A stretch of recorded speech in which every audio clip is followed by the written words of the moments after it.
is where MAGA comes to talk. Thanks for joining. We'll be live on the air soon, and of course, taking your calls. My cat's going nuts out here.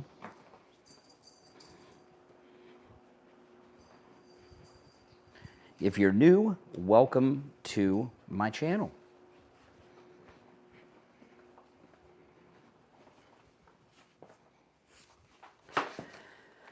I'm going to start talking about this fake MAGA mutiny they're trying to get going. These people, they've always got some racket, don't they?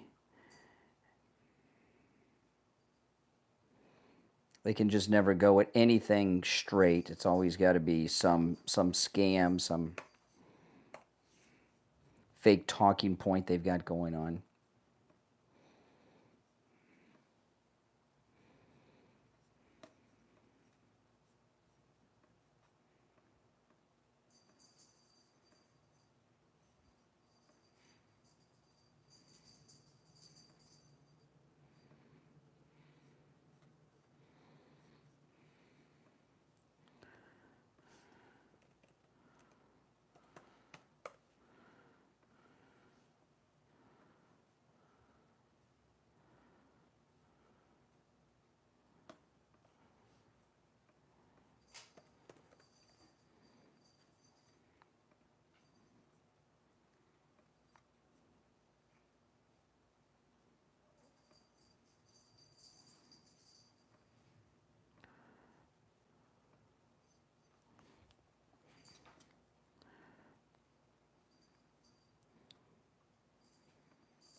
Welcome, everyone.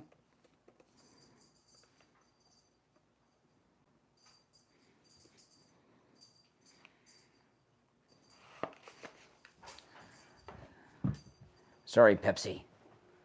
We can't have this thing going while I'm on the air. Gotta put it away. Sorry, guy.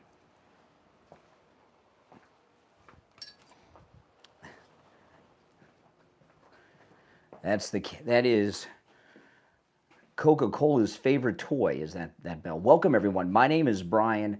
This is where MAGA comes to talk. And man, oh man, big show today that you will not want to miss a moment of. We've got so much to cover on today's show.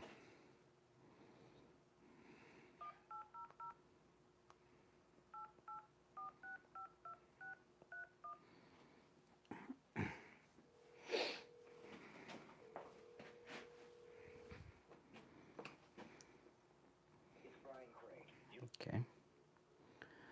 I always do a test on the phones before I go live.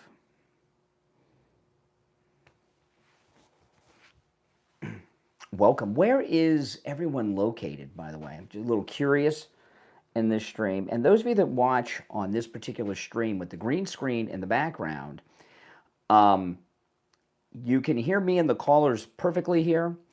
But if you want to see the videos and the articles I show and hear the audio sound bites I play, you've got to go to my other stream when I'll start that right before we go live in a few minutes. Awesome. Awesome, awesome. San Diego, man. Never been to San Diego. I've always wanted to visit. The UK. Welcome, Thomas in the UK.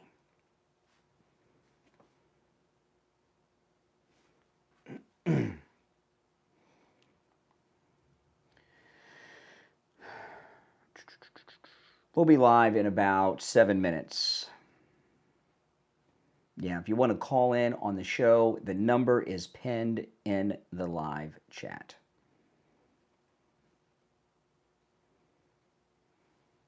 It's a toll-free number.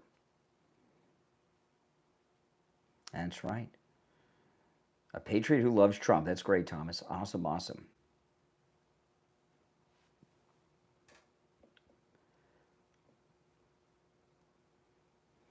Thank you, Bob Cox with an X. I appreciate that.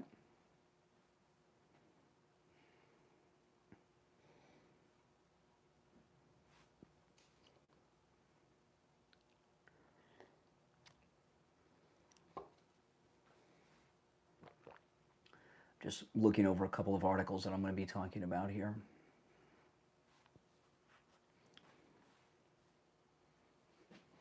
I'm going orange MAGA today. You know, I don't know, I have about a dozen MAGA hats. I've bought maybe half of them. And the other ones, people that listen to me on the radio or my podcast or watch on YouTube have sent me the rest. And because on my other stream I use the green screen effect, most of my hats, well, I have most, but maybe about half of my hats don't work on the green screen. They interfere with the green screen. And of course, the dozen does not include the autographed MAGA hat that I have. Autographed by the president himself at his home. He autographed it in his private residence at Mar-a-Lago. It's a very valuable family heirloom. The tariffs have been working, if you haven't noticed.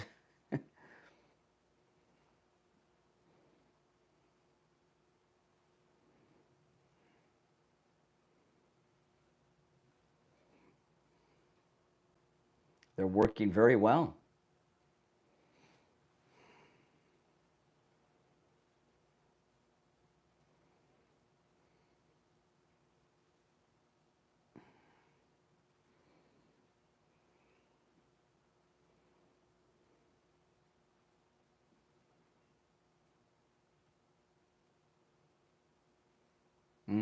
They have been working. You know, it's amazing to me that liberals are more upset about the tariffs than they are this Chinese biological attack that they attempted yesterday. It just blows my mind. I'm going to start today with the Elon controversy. And then after that, I've got two other stories. I'm not sure which I'm going to get into first, the Chinese story or the... there's a major update on the Boulder jihadi, so I'll probably go to that one. No, on my other stream, I use the green screen to show the articles and videos and things. If you go to my other stream, which is, you know, shaped the proper way, you get the effect of the green screen. This is kind of just like a behind-the-scenes look you're getting.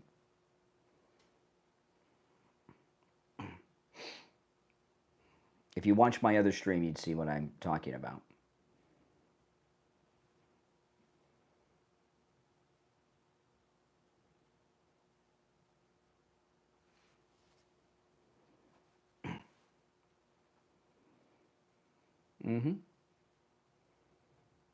If you love Trump, press 1, guys.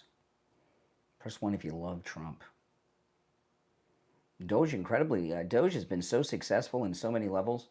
President Trump just sent over $9 billion in cuts that they're putting in a new bill in the House. Liberals just have these stupid talking points that are meaningless. Awesome, awesome. Look at all that Trump love. No, there's no other choices. Just 1 if you love Trump. There's no other answers. Welcome, everyone. I'm just waiting to hear from Mike at the radio station. He'll tell me when we're going live. Here we go. Okay, 4 minutes.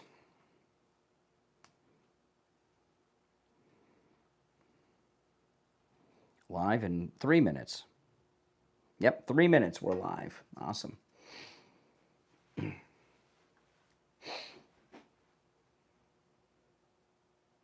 Norway, welcome.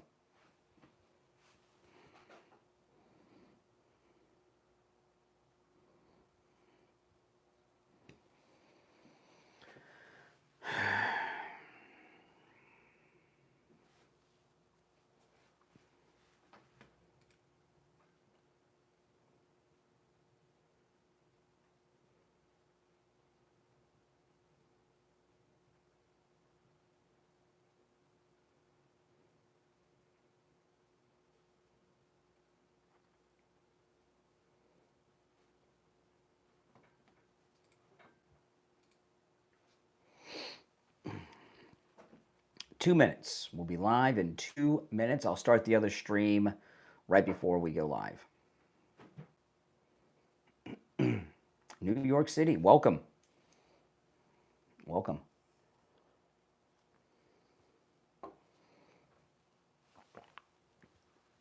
My cats are in a very playful mood, so this could go south if they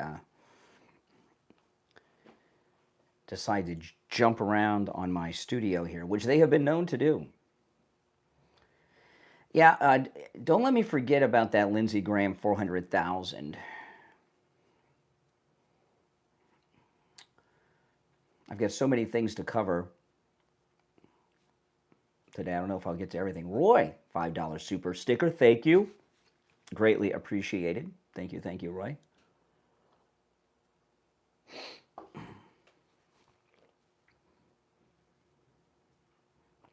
The catnip would make it worse. 1 minute until showtime.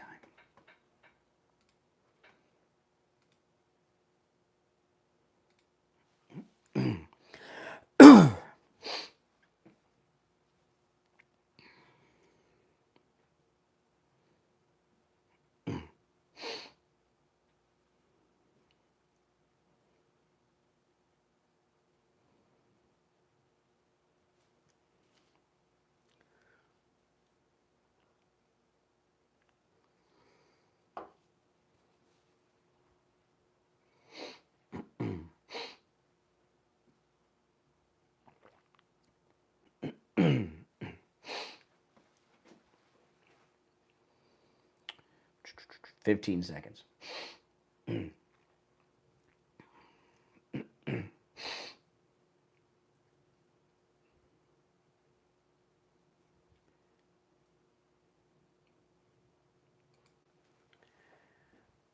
Welcome to the program, everyone. My name is Brian Craig, and you are listening to Florida's longest-running radio show, The Steve Kane Show, on the radio since 1977, celebrating 48 years on the radio. All right, we got a lot to cover, a lot of big issues that we're going to get into on the program today, and your calls.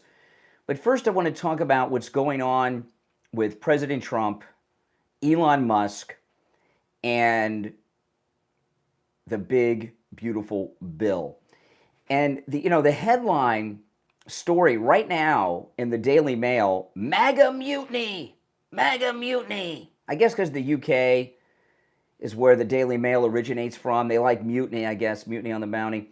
MAGA civil war erupts as Trump allies, led by his biggest defenders, side with Musk and reveal the real reason Tesla chief went rogue. Okay, I'm going to break this down for you in the first segment here. And I do want to hear your calls about this, whether you agree or disagree with me, whether you agree or disagree. But I am here to tell you that President Trump and Elon Musk are the bestest of best friends. Elon Musk is still the first bud. And Elon Musk going around trashing the big, beautiful bill is a big psyop that he's operating in coordination with President Trump. And let me explain what I mean by this, okay? The Republican Party as a whole, we have a bunch of fake Republicans. We call them rhinos, Republicans in name only. There's a lot of fake MAGA out there. But throughout the history of the Republicans in Congress, they never really are loyal to the conservative movement. They're loyal to the people that buy them off, the donor class. You know this, okay? So when we have big legislation that's very important, like the big, beautiful bill, they don't do what they're supposed to do as conservative Republicans. They do what the donor sugar daddies tell them to do. Although in this day and age, they probably have sugar mamas too. And in the House of Representatives, and I know most of you know this next part I'm going to share with you, but we have liberals listening, and you know, with the liberals out there, you got to get out the crayons and the fat pencils from time to time and explain these basic things about how the government of the United States operates that they don't teach in school anymore. They're too busy teaching the 1619 Project and gender affirmations and all this stuff, okay? In the Congress, in the House of Representatives, the Speaker of the House has a team of other House members that are part of the leadership team. One of those jobs is the House Whip, all right? And the House whip has a job, and it's can be a difficult job. The House whip, what he does for the Speaker of the House is whip the votes behind the legislation they're voting on, right? The House whip. They have a similar process in the Senate. Okay? What Elon Musk is President Trump's congressional whip. He's the whip of both houses, both the Senate and the House of Representatives. He's whipping everyone into shape. There's no MAGA mutiny going on. In fact, if you follow the news, and by the way, this MAGA mutiny story and the next story I'm going to share with you that fits into this is being reported on every media outlet in the country. However, no one, because they suffer from Trump derangement syndrome, stage 4 Trump derangement syndrome, they can't think clearly to come to conclusions based on the information we have out there. So this is also in the Daily Mail, but reported everywhere. Elon Musk accelerates war over Trump's big, beautiful bill and calls to fire any politician who backs plan. All right, so here's the thing. The current big, beautiful bill in the form that it's now in is not Trump's bill. Okay, this is a bunch of traitor Republicans. But what Elon Musk is threatening to do is what? Use his vast wealth to primary Republicans out of office who have voted for this garbage and filled it up with all this stuff. Elon Musk is the richest man on the planet Earth. He's the biggest donor we've ever had individually, who has no side interest. He's the richest man who's ever lived. And he's also the richest man in the Milky Way galaxy and the known universe, so far as we know, because we know of life nowhere else. He has unlimited wealth. And he's not just the richest man by a little, he's the richest man by a lot. Number 2 rotates back and forth between Bezos and a couple other people, but he's twice as rich as Bezos, okay? So we have the richest man who's ever lived, the richest man on planet Earth. Oh yeah, I forgot.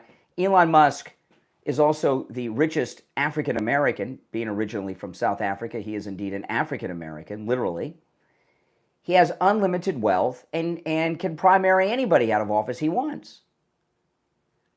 So typically what would happen is the president, and not just Trump, but all the presidents, they'd spend days and nights on the phone trying to convince members of Congress to do the right thing and maybe not even be successful because these people are hardcore. But what they care about more than the money that they're getting from the donors is holding on to their seat. And in the House of Representatives in particular, everyone's up for re-election every 2 years. So they're always under a lot of pressure for re-election. A third of the Senate is up. I'm not sure how many Republicans are up, but they're worried too. So Elon Musk is working in coordination with President Trump. President Trump's doing everything in a whole new way that's never been attempted before. And what he is doing here is working very, very hard to get the bill passed in the right way, but he's using Elon Musk to put the pressure on these rhino Republicans. That's it. He's still the first bud. It's a major psyop. There is no MAGA mutiny. Elon Musk is still on board with Trump 150%. Now, I'd like to hear your thoughts on that. Do you agree or disagree with my theory? I think I am spot on, right on the money. And our number is toll-free 1-888-465-2631. 888-465-2631. And, I saw the press conference in the Oval Office last week with Elon and President Trump. These guys love each other. And by the way, when they had that press conference, he had already said negative things about the big, beautiful bill in that interview. Remember? Exactly. So that's it. This is what is going on, in my view, and I certainly welcome your thoughts on it, agreeing or disagreeing with me. But I think I'm spot on. President Trump is handling everything in ways that have not been tackled before. Our number is toll-free, 1-888-465-2631. 465-2631. If you're on hold, stand by. We'll take calls after the break. I want to talk about Mike Lindell. You know, Mike Lindell, yesterday was day 2 of his trial. Today will be day 3. Monday was jury selection. And the opposing team, the prosecuting team, they asked potential jurors if they have My Pillows. And if you have My Pillows, you didn't get on the jury. So they only want people on the jury who don't get a good night's sleep. This is crazy. Yesterday, in the opening arguments, the opposing counsel called Mike Lindell some terrible names, said he was a terrible American. I mean, they're really going after Mike Lindell. But you know what? You know what? He's going to win that. He'll win. In the end, he will win. You know, he is, this is not 3 years ago. This is today. You know, we are in, the trial's in Colorado. But Mike Lindell, you know, if you get a good night's sleep, they don't want you on the jury.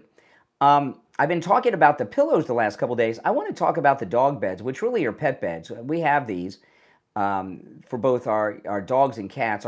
Sadly, our dogs have all passed, but our dogs and cats love the My Pillow pet beds. They're 100% machine washable. They come in multiple colors, and they have that same patented fill inside that the pillows have. And I've had pet beds, every type of pet bed, the foam ones, everything else.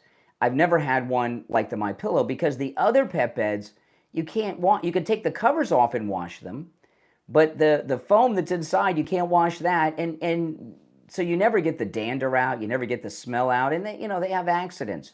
All animals do. They're animals on these pet beds.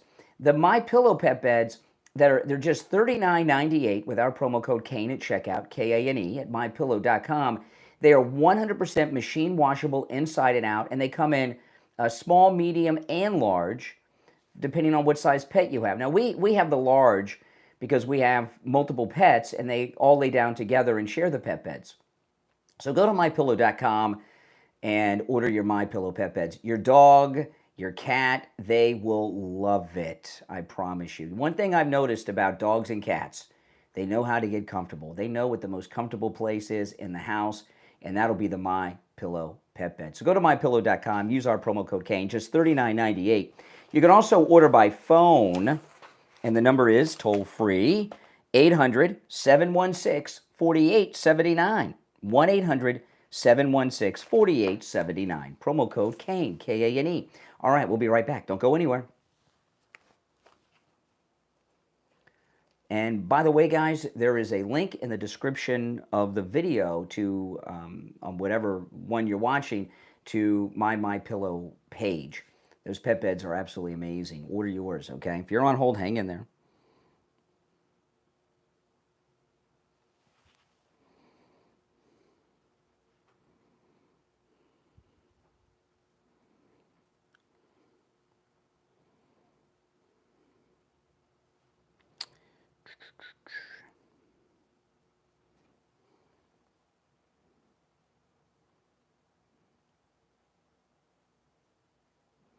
If you're new, make sure you subscribe, guys, all right?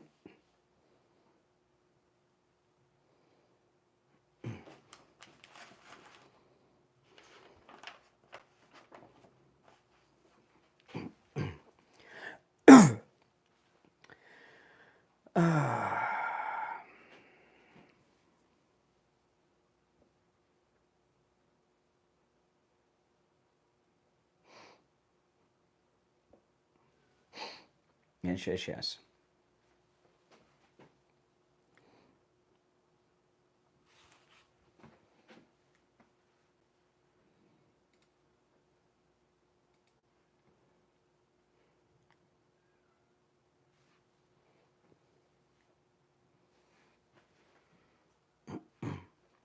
We'll be back in 2 minutes.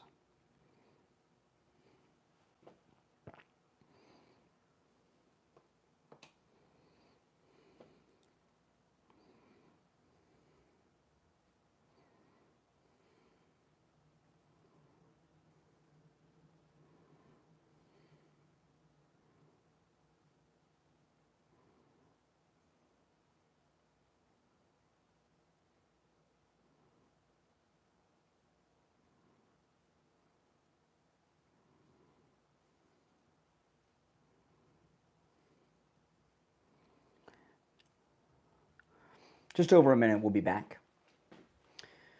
Thanks for tuning in, everyone. Yeah, Trump did fix inflation. It's almost zero.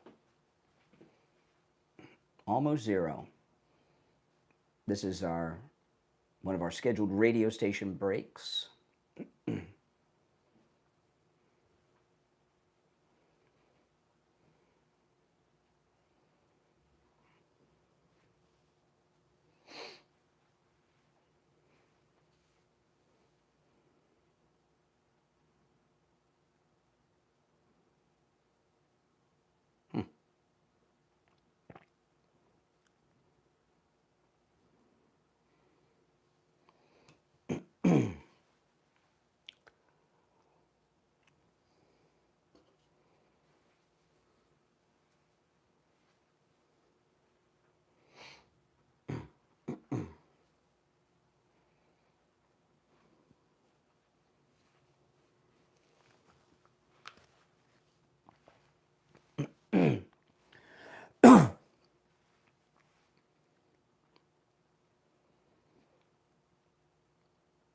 Welcome back, everyone. I'm Brian Craig. It's the Steve Kane Show, Florida's longest running radio show. If you're on hold, hang in there. Oh, by the way, I went to Target yesterday, and I bought eggs. Needed some eggs, and they have. I didn't get the cheapest eggs. They were under $6. I can't remember the exact price, but they were $5 and something cents. Egg prices, a dramatic drop, a huge drop. In fact, about 70%. They've dropped, and there's places where they're even lower, but that was at Target yesterday, under $6 a dozen, and it was not the cheapest of the eggs either. There's some that were even cheaper. So egg prices have come down. Thank you, President Trump. I do like eggs. All right, our number, 888-465-2631. If you're just tuning in, I was talking about how Elon Musk is still the first bud, and he is whipping the votes in Congress to do the right thing on the big, beautiful bill of President Trump's. You're on the air. What's your name? Where are you calling from? This is Mike from Louisiana. Oh, hey, Mike. You know, you're right. This is a psyop. I mean, we said this before. He's the first bud. I mean, how many times have we seen little X in the Oval Office with him? Exactly. Exactly. You know, and that's the thing. And this is a shot across the bow to Lindsey Graham. Lindsey Graham better toe the line. And he hadn't toed the line with the peace negotiation, but he better toe the line because he wants to run unopposed, and he doesn't want to have somebody in that thing with unlimited funds running against him. Yeah, you know, by the way, I want to congratulate Mike in Louisiana because you have said something that I have not said yet today. So you got some original content there in your call. It's appreciated. Your name was, I was at a party on Saturday, and a couple people mentioned your name, Mike from Louisiana. We were talking about you. I didn't bring you up, Wow. They did. I know, you're famous. People Wow, are talking thanks. about you at parties, right? But you know, a couple things about Lindsey Graham. Did he really spend $400,000 on a hotel room, or is there some payoff money there? Did some of that money go in someone's pocket? I mean, come on. I mean, $400,000 for a hotel room he paid in Ukraine, I was reading. But here, a lot of people are talking about primarying Lindsey Graham out of office. And I don't know about that. You know, we know what Lindsey Graham's all about, but who would get that nomination if he didn't? And what I mean by that is, if we primary Lindsey Graham, right, and we got somebody else in, is the person that would get that slot, are they able to win the race in November, you know, and in the midterms? So I don't know. Maybe they are. But I think before we primary him out of office, we better make sure we've got someone who can win that seat to replace him, because as flawed and dysfunctional as Lindsey Graham is, he still counts as a Republican for our majority in the House. And I'm wondering, I would rather have a rhino than a Democrat, and because they help us for the majority. And Lindsey's in the Senate. Lindsey Graham is in the Senate. I said the Senate, yeah, but you still need the same thing. I thought you said the House. But oh, anyway, if I did, I misspoke. But you know, we in the Senate, you know, we have a majority, but he counts towards that Senate majority. If I said House, I misspoke. Yeah. And I would rather have a real MAGA Republican in that seat. but I don't want to primary a Republican out of office and then get a Democrat in there. And we're talking about the psyop that Trump and Elon are running on the big beautiful bill. This whole thing about primarying Lindsey could have started from the Democrats. So we shouldn't primary somebody out unless we know that the person replacing them can win that statewide race that he's won multiple times. We don't want to lose our majority. And here's the deal. I don't know how much people like in South Carolina, how liked he is in South Carolina. He could be like what's her name, Nikki Haley or whatever, in South Carolina. Persona non grata, because correct me if I'm wrong, didn't Trump win South Carolina going away? But that doesn't mean that the person that wins the primary could win if it's not Lindsey Graham. They may not have the name recognition. They may not be, they may not be liked, so that you've got to factor that in. And I'm telling you, this could have started by the Democrats or the rhinos, frankly. No, it's something I don't. I want a MAGA Republican to replace Lindsey, but if we got. But we need the majority in the Senate. There's some, I don't know. There's some. Lindsey's flawed. I mean, don't get me wrong. I'm not a Lindsey Graham defender, but he counts as a Republican towards our majority. Yeah, I'm not particularly a Lindsey Graham fan either, particularly after what he did in Ukraine recently. Yeah, and he just happens to be there while they're running these huge ops.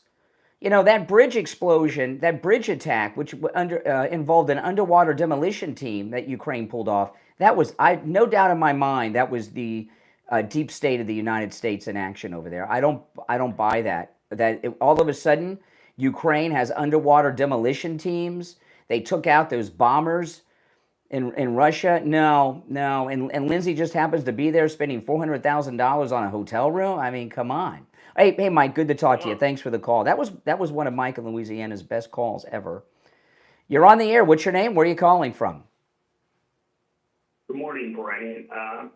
Just curious what your opinion is concerning the rift between the doggy boys, the technocrats, the Peter Thiels, the Russell Vaughn, and the Steve Bannons, and the Lindas, the Petes, and do you see I don't worry about all these secondary players. Okay. I mean, but I'll comment on Steve Bannon. I like Steve Bannon. He's amazing. I met him briefly at Charlie Kirk's thing, and he was amazingly cool and down to earth and very normal.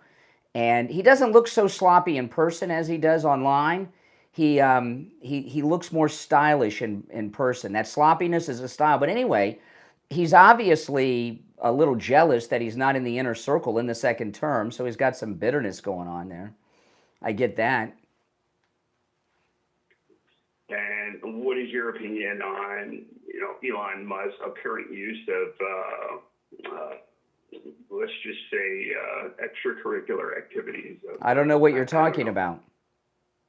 Well, what one would certainly, Occam's razor, drug use. I don't know what that means. Is he using illegal drugs illegally?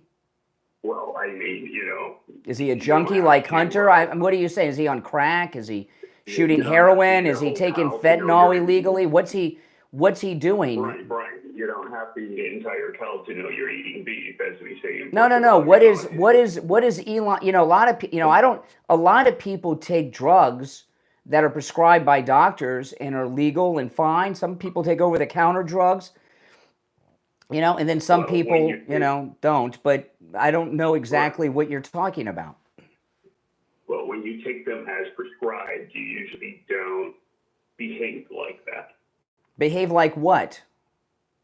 Like you're completely out of it. Who's behaving like they're completely out of it? Well, Brian, you clearly keep up with the news. Who are you talking about? You're talking in code. You say someone's taking drugs and they're acting out of control. Who you talking? Well, two of us can't talk, so I'm going to let you talk. It's your show. No, tell me. How, you're talking about Elon. Tell me how Elon is acting erratic and out of control. Well, when he was departing from the White House, clearly he was off his roster. Not at all. In fact, I watched that press conference in the Oval Office last week. He was brilliant. Him and Trump were yucking it up, and I like how he exposed the New York Times and all of that. No, you know, when people are junkies, okay, they get in car accidents. They destroy hotel rooms. They do all kinds of crazy things. I've seen nothing but excellence from Elon Musk. So I don't know what you sound like you're a little out of it, but you might just be tired. Really? You might just be tired. Here we go again, trying to insult someone that doesn't work with me. I said, but you might be tired. Well, what has he done that shows that he's on illegal drugs and he's acting erratically? You said erratic. I don't see it. One of the richest men in the world does drive around. Obviously, he's going to be chauffeured around, so he's not going to crash his car, whatever. Well, then what has he done? What has he done that shows that he's out of control? The guy's on drugs, The guy, I know you keep saying that. Is he on illegal drugs that have not been prescribed to him by a doctor? Stop it. If it was Hunter, you would be... Well, Hunter's different. Hunter tested... Hold on. Hunter was thrown out of the Navy for testing positive for cocaine. At least he did serve. I mean, he served. Yeah, for about 3 weeks. He went in without his Joe Biden set it up so he didn't have to go to basic training, right?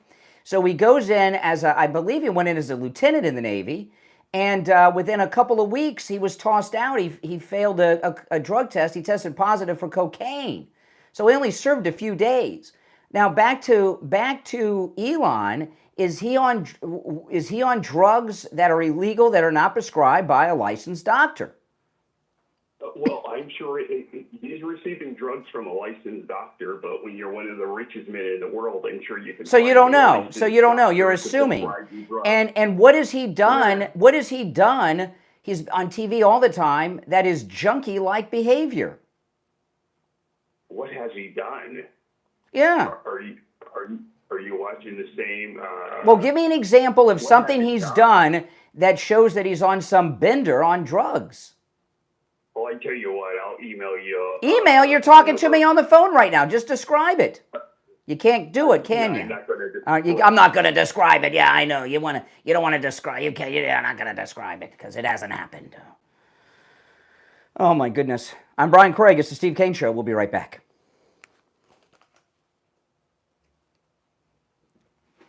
Unbelievable. He thought he had something there. You know that? He thought he had something.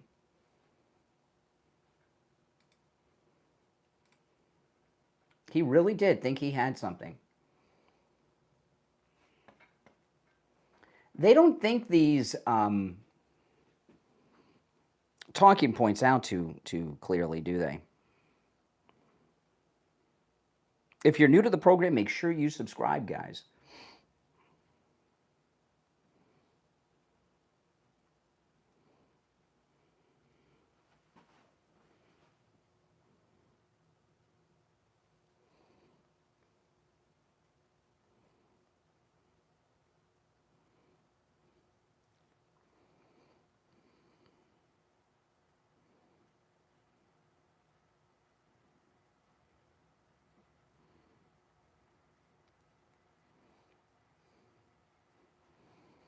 We'll be back in about 2 minutes.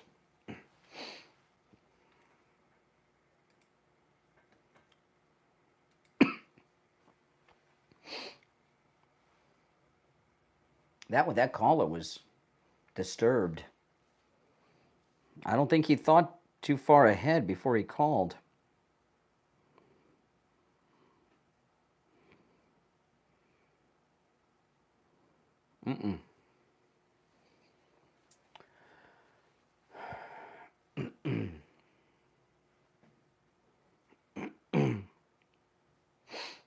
Welcome to our new subscribers. Welcome.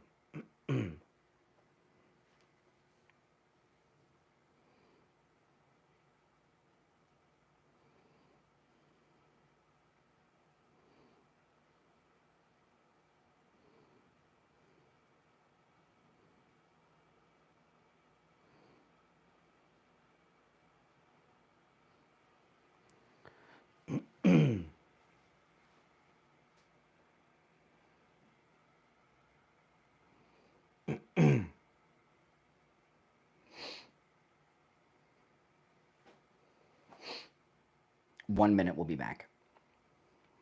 Make sure you subscribe if you are new, guys.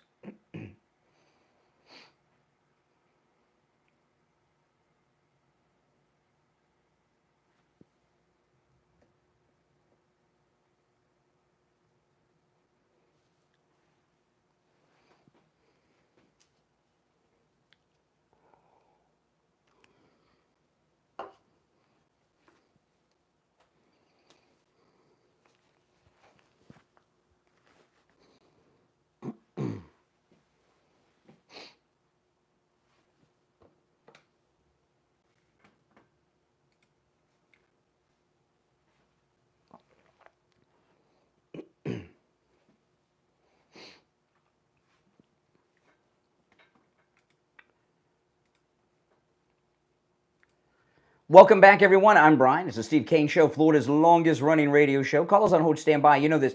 When President Trump had that press conference last week with Elon Musk in the Oval Office, if I remember correctly, the first question was about the drug story. It came from the New York Times.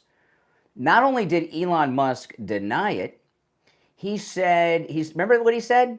The same New York Times that was given the Pulitzers for the fake Russia story, that New York Times, you know. So there you have it. But, you know, listen, the liberals, they got their talking points, and they're not going to let reality or truth stop them from reciting them. You're on the air. What's your name? Where are you calling from? Hi, this is Rob in South Dakota. I just had a question. I was wondering if you know what the main reason why our forces kill themselves. I've studied it for 30 years. We're talking about suicide amongst those in the military? No, what's the number one reason? Active duty and retired guests. I don't know. Tell me. Here we go. Illegal, unconstitutional deployments, serving princes, kings, and kingdoms. So what do you think is going to happen now that Trump has received all these contracts with Saudi Arabia, Qatar, UAE? What do I think is going to happen? I think a lot of Americans are going to make a lot of money. Right. But do you think more of our soldiers will kill themselves, or do you think that rate will go down now? Oh, it'll go down. It'll You're go down. wrong. Can I? Oh, you don't want to hear why? What a mental midget this guy is. He can't even hang up the phone. I can still hear him there. He thinks he hung up the phone. You know, what Trump has done, what an idiot.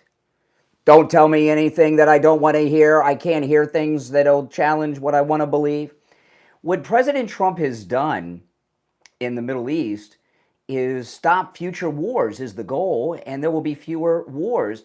You know, the reason that a lot of people that serve in the military have the types of problems that Mental Midget brought up, which are sad things, it's because of trauma from things they've experienced in combat. I've had friends and family members, including my father, who's a combat veteran from Vietnam, and I've seen what impact that has had on people throughout their entire life. And you know, when you're over there in these wars that Bush and Cheney lied us into, or Johnson and all these things, and they're involved in the things that they're put in there to do by these military industrial complex war criminals like Bush and Cheney, they come back, they have trauma, not just from combat, but from what they were put in a position to do. And that's why that happens. Trump, who's an anti-war guy, he's the first president since the Second World War not to start a new war while he was in office. And what he's doing in the Middle East is to reduce future wars. He's trying to stop war, not make more war, which would solve the problem that mental midget I was talking to pretends to be concerned about. Now, I've got a lot of stories I'm going to cover, but I'm not done with this Elon Musk story. Elon Musk, I opened up the show at 6. I want to recap this because I want to get back to this. There's a lot of talk that Elon Musk and Trump have had a falling out. They call it a MAGA mutiny. You know, he's not blasting Trump. He's blasting the bill. And the bill that's in the Congress right now is not the Trump bill. It's a bill filled with a bunch of garbage that these fake Republicans have put out there. And Elon Musk is threatening to primary out of office the Republicans who do the wrong thing on the bill, which is fill it with pork. You know, I don't have to go through a list. You know what they are. And I'm here to tell you that Elon Musk not only is the first bud still, he and Trump are operating a very, very smart, incredibly brilliant psyop to get the bill trimmed down. Listen to this. Elon Musk escalated his war on Donald Trump's big, beautiful spending bill, this is in the Daily Mail, by promising to fire any politician who votes for the massive spending package. They say here the former first buddy, but no, he's still the first bud. These people, see, you know, as you can hear from some of these callers I talk to, Trump derangement syndrome ends a person's ability to think clearly and reason. He's been raging against the bill, which the GOP leadership want approved and on Trump's desk in time for the 4th of July. Elon Musk has publicly said the enormous price tag undermines the work the Doge team is doing and referred to it as a disgusting abomination. On Tuesday, Elon promised that anyone who votes for the bill will face consequences in the midterms. In November next year, we fire all politicians who betray the American people, Elon said. Musk, someone asked me, what war did Bill Clinton start? 9/11 was his fault. He started the war on terror by not taking out bin Laden. He repeatedly was bombing Iraq and such too. Musk, okay, it goes into, I'm not going to go through the whole article, but he is scaring the living daylights out of members of Congress that he's going to primary them. And remember, the entire House of Representatives is up every 2 years. So he has unlimited financial resources, Elon Musk. This is obviously coordinated with President Trump. Your thoughts certainly are welcome at 1-888-465-2631. Now, you may have heard Laura Loomer had a private meeting with the vice president at the White House yesterday. And I have a pretty good idea what that's about. I think it has to do with this jihadi in Colorado. And, you know, the Islamic terrorist in Colorado that lit Jews on fire while they were alive, his entire family has been deported. He has 5 kids and a wife. They've all been deported, including his daughter, who was accepted to 2 colleges in Colorado. That's over now. They're being deported. Listen to this. The daughter of the Egyptian national accused of throwing Molotov cocktails, well, we've seen the video of him doing it, at pro-Israeli protesters, was an award-winning student hoping to study medicine in college. This is the daughter of the Colorado jihadi. She had applied for a scholarship from the Denver Gazette. And since they've rounded them all up and they're deporting them, she's in the country illegally. She she didn't go to a regular public school. She went to a charter school. And now she has a free ride to college. Well, she was, not anymore.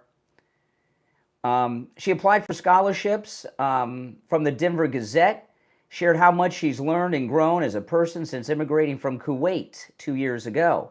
Coming to the USA has fundamentally changed me, she said in her essay. I learned to adapt to new things, even if it was hard. I learned to work under pressure and improve rapidly in a very short amount of time. This is the daughter of the terrorist of Boulder, Colorado. But now she and her family are set to be deported following her father's arrest over the weekend. The 45-year-old patriarch, that's what they called the terrorist here, right, the patriarch, had overstayed his visa after entering the U.S. under the Biden administration. However, the legal status of his wife and children remain unclear. No, if they're deporting them, they're here illegally. In her scholarship essay, she revealed her struggle as she learned English as a sophomore at the charter school she went to. She was required to take a foreign language and opted to learn German. I had to do that too in college. Very difficult because I'm not good with the foreign languages, and I barely graduated college because of the foreign. I graduated with honors, but I was afraid I wouldn't graduate because of the foreign language requirement. We all have to do that, not just daughters of terrorists. Her difficulty speaking the native language meant she had no friends and was often alone in her sophomore year, according to the local paper, the Gazette. In the years since, let me see, I lost the thing here. But anyway, her dream was to become a doctor, okay? And it goes on. We don't need to hear the whole story of her. Her dream was to become a doctor. Her father made these homemade weapons, made them himself. He'd been planning this for a year by his own admission after his arrest. In his home, there was him and his wife and 5 children. So they had a home with 7 people.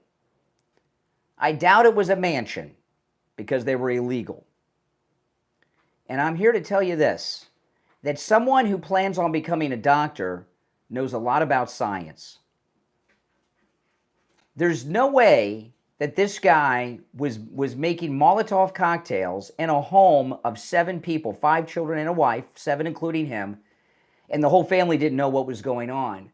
And when you have a daughter who plans on becoming a medical doctor and has a knowledge in science and chemistry and things like this, there's no doubt she probably was involved in making the Molotov cocktails with him. You know, the story they reported was that he learned how to do it online. That he learned how to do it with his daughter, make the Molotov cocktails. What was her role? What was their role? Give me a break. And America's media are filled, oh, her dreams of becoming a doctor have been taken away. Her family are a family of illegals.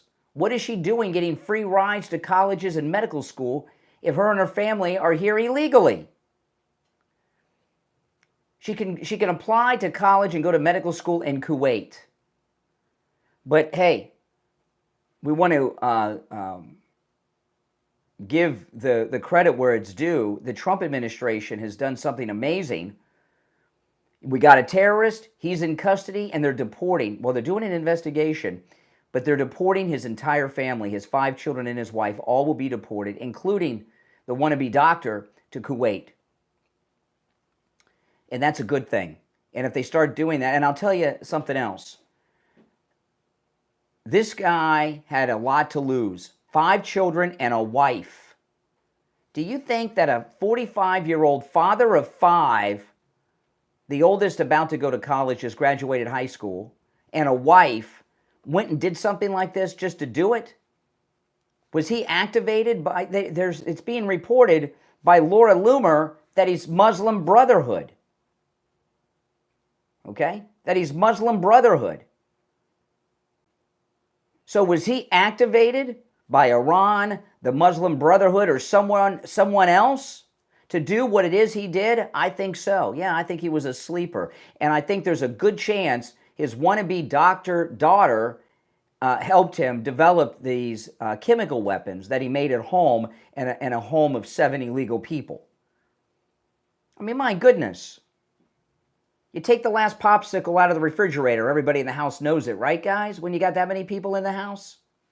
But he's making chemical weapons in a house of 7 and nobody noticed? Yeah, he made a flamethrower too. Trump administration did the right thing. And I think Loomer was at the White House because she's got a lot of sources inside these Muslim jihadi networks in the United States. And that they were probably picking her brain for some intel. All right, we're going to take our last break of the first hour. It's the Steve Kane Show. I'm Brian Craig. We'll be right back.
We'll be back shortly, less than a minute.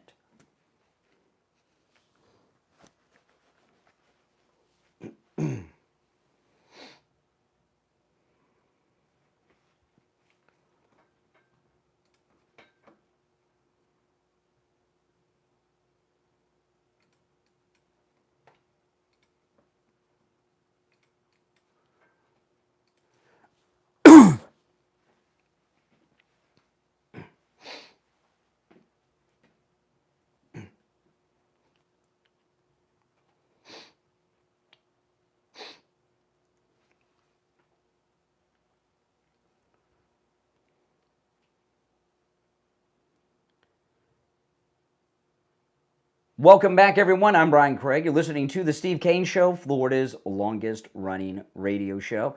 If you're on hold, hang in there. If you'd like to comment on anything we brought up so far, you're certainly welcome to do so at 1-888-465-2631. It's a toll-free call no matter where you were tuned in. 888-465-2631. All right, this is Hakeem Jeffries yesterday. This guy's really twisted. He's talking about the masked ICE agents.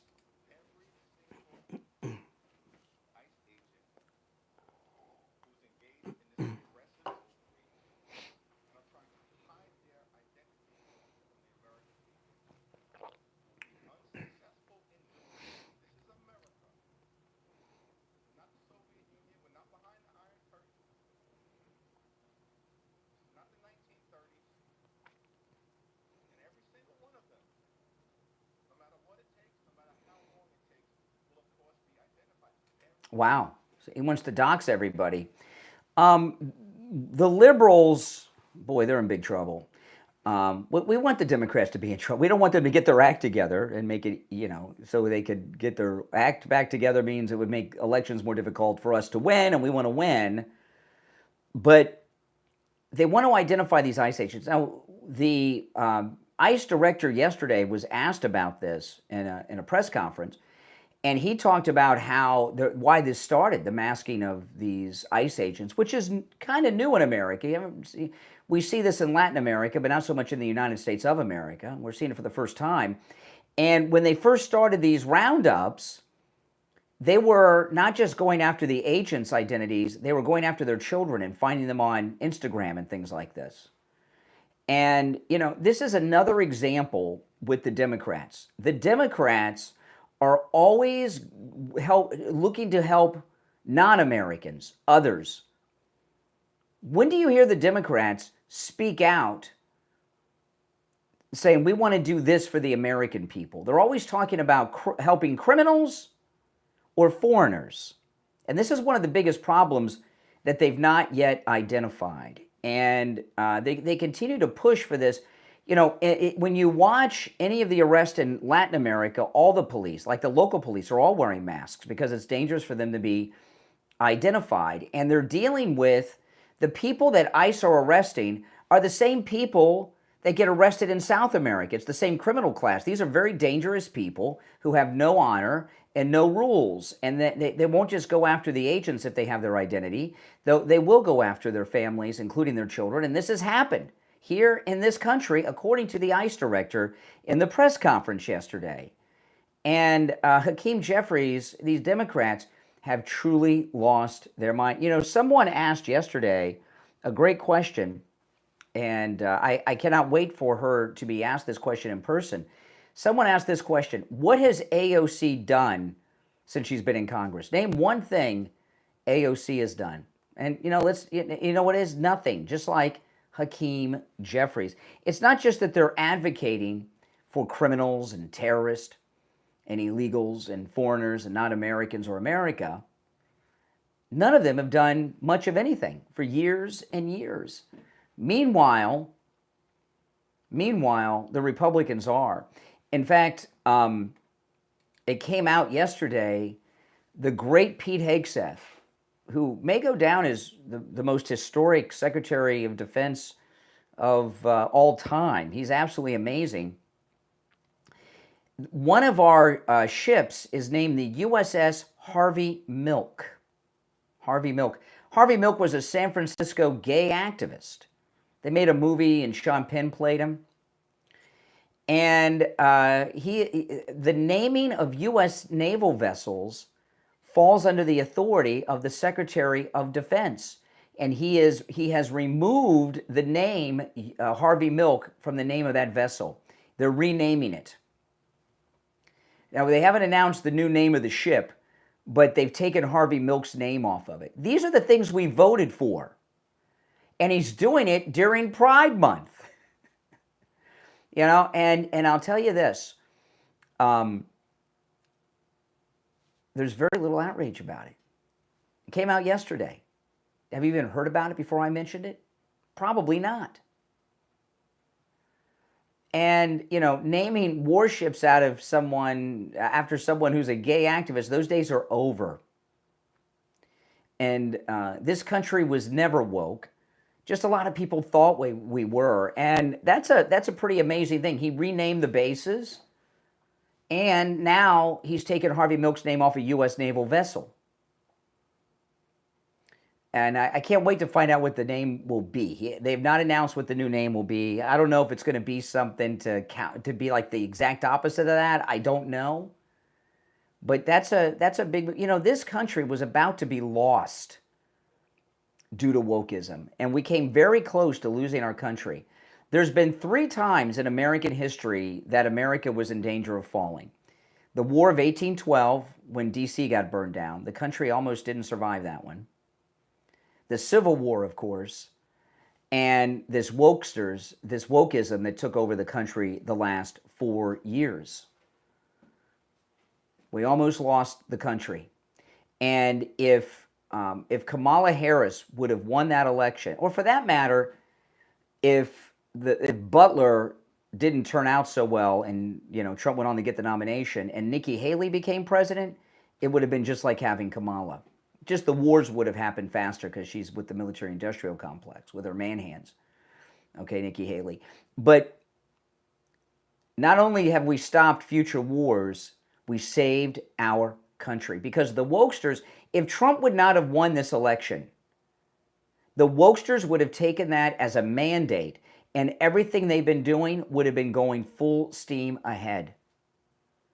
You know, these cheaters in the women's sports, like this guy in California that's in the girls' team. I mean, come on. Come on. Just because you say you're a woman doesn't mean you are a woman. That would have been the future of women's sports. All right. Remember how when they lit up the White House and the rainbow flag, the Biden White House? What's been going on in this country? We were on the verge of losing our country for good. For good. And 4 years of that, we may not have been able to get it back. And Trump has saved us. And I got to tell you, Pete Hegseth is amazing. He is absolutely amazing. He didn't have to change the name from Harvey Milk to another name, but he did it anyway because he said it's not consistent with their wider mission in the military. Now, I'm going to ask you this question, and this may be the most important, relevant question I ask you all day. Do you or someone you know or love suffer from neuropathy? Steve did. He had it pretty bad. He couldn't get out of bed. Could not get out of bed. It's living torture. And I found Lighthouse Medical. Okay, Steve went to his doctor, and his doctor said there's no treatment for neuropathy. I couldn't believe it. He went to a neurologist, a specialist. They said there's no treatment for neuropathy. There is a treatment at Lighthouse Medical, and it's a treatment that works, and it's a treatment that lasts. Steve had his treatment about 3 years ago, and his neuropathy symptoms have not returned. The numbness, the pain, the burning, the tingling in the hands and feet, the dizziness, the feeling of pins and needles in the hands and feet, the no feeling at all. Those are all gone. None of the symptoms have returned, and it's been almost 3 years since he had that treatment. It's amazing. So Lighthouse Medical in Pompano, they have a treatment for neuropathy that works and a treatment that lasts. Give them a call. They can help you no matter where you're located in the United States. 754-222-6642. 754-222-6642.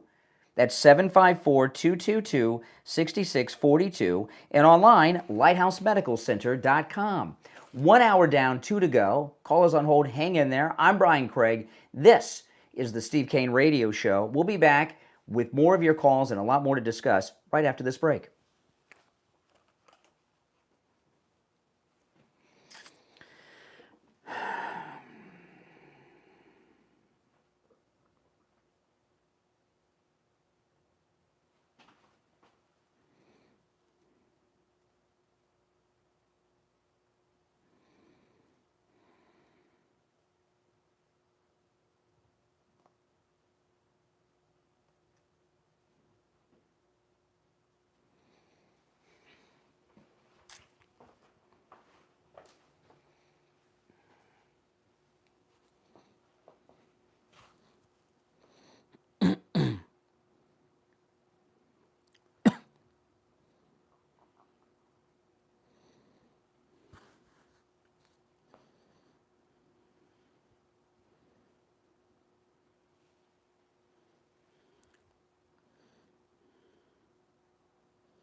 We'll be back in about 1 minute. If you're on hold, hang in there.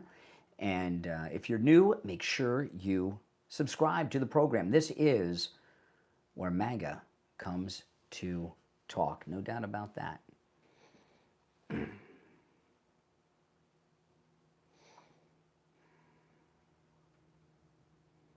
I don't get what you mean by that, Brandon. Call me and tell me where Trump is chickened out. Or are you too chicken to call in and tell me where he's chickened out? I'd love to hear that. You too, Max Payne. You guys with the tacos, you call me on the air. And if I don't hear from you, I'll just assume you're the ones that are chickens and you're just projecting your own cowardness onto a very brave man. All right, here we coming back. The number's pinned in the chat.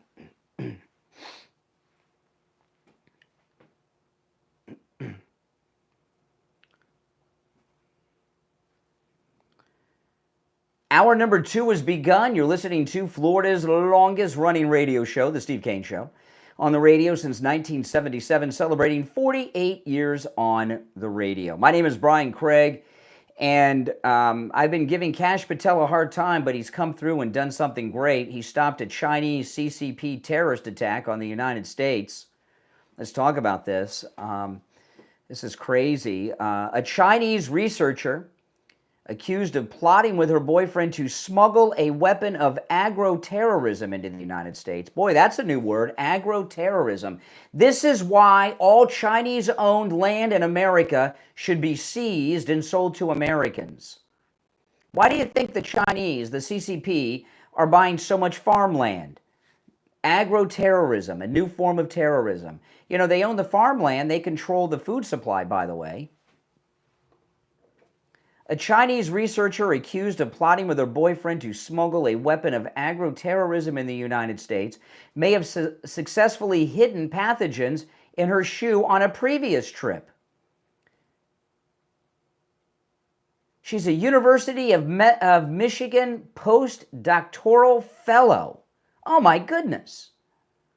See, this is what Trump's talking about with these students.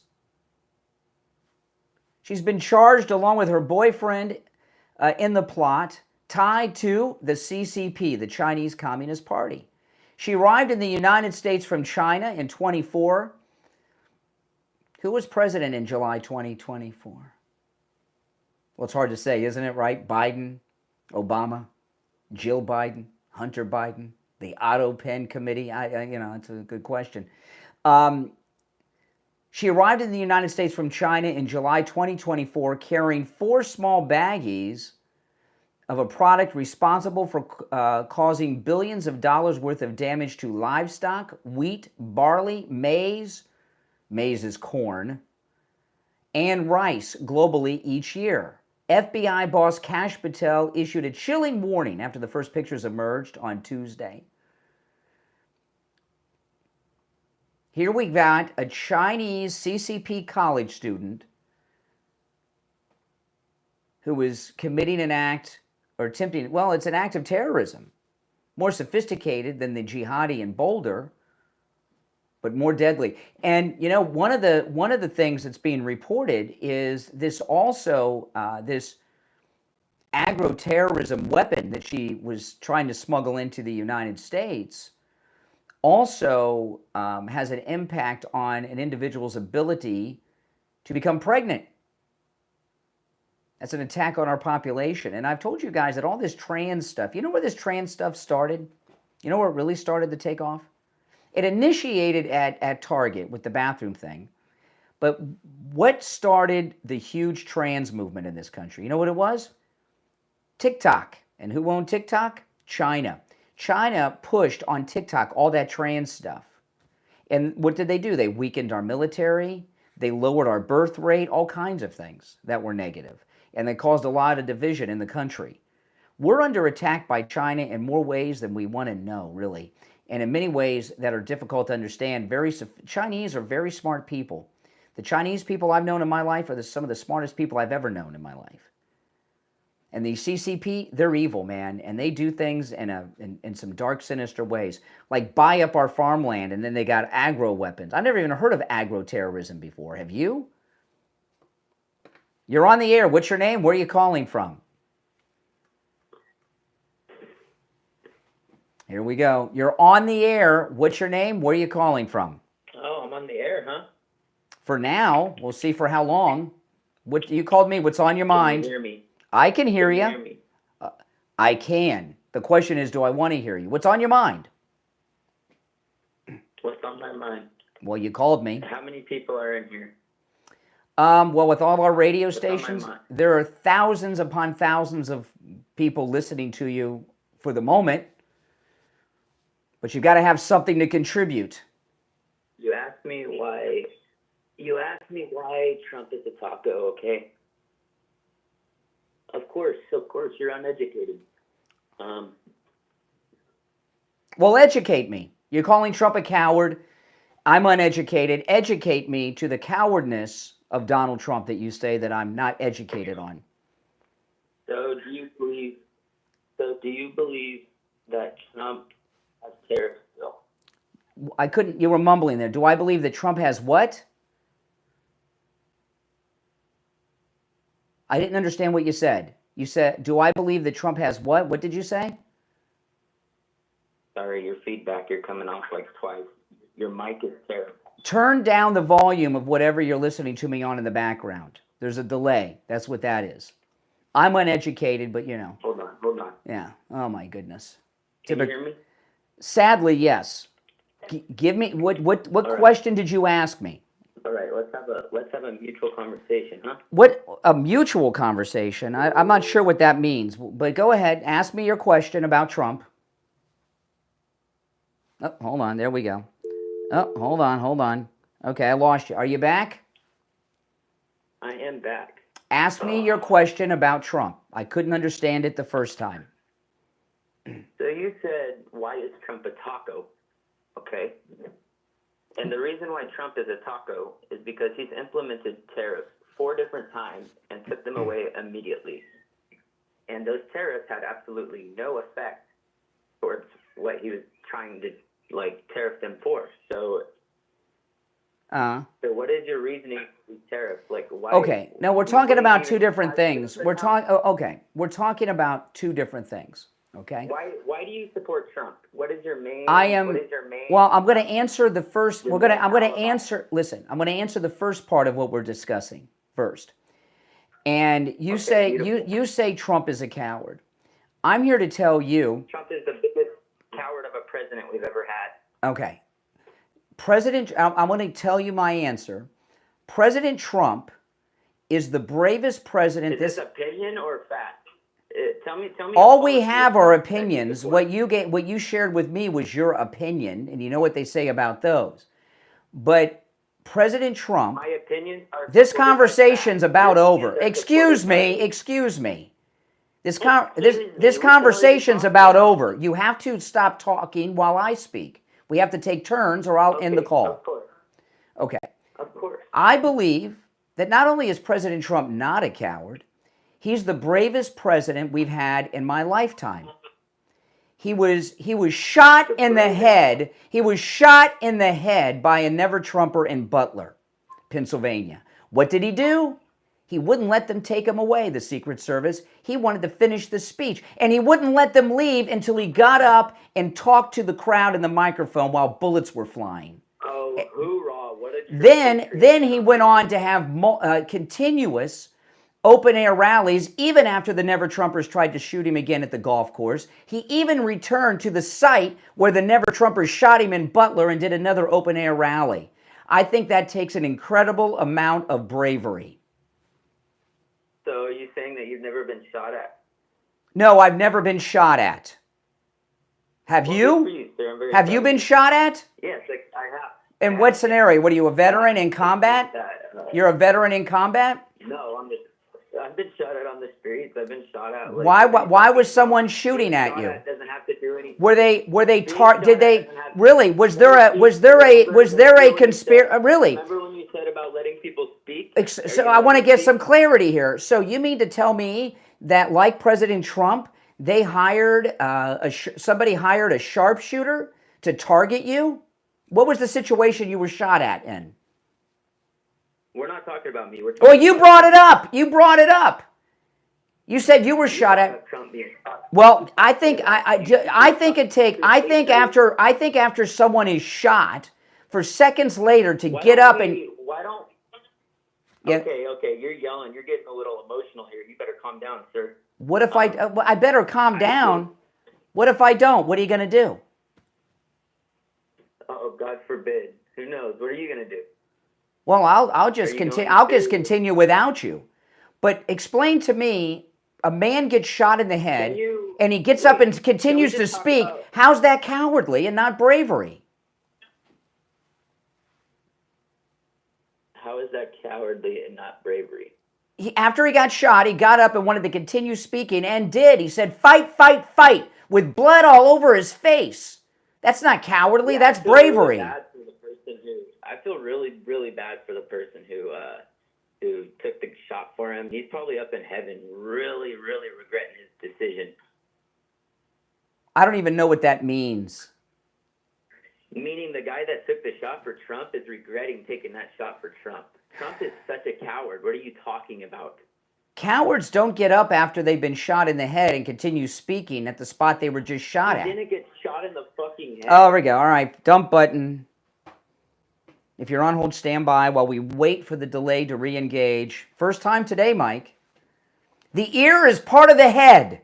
The nose is part of the face. He was shot in the ear.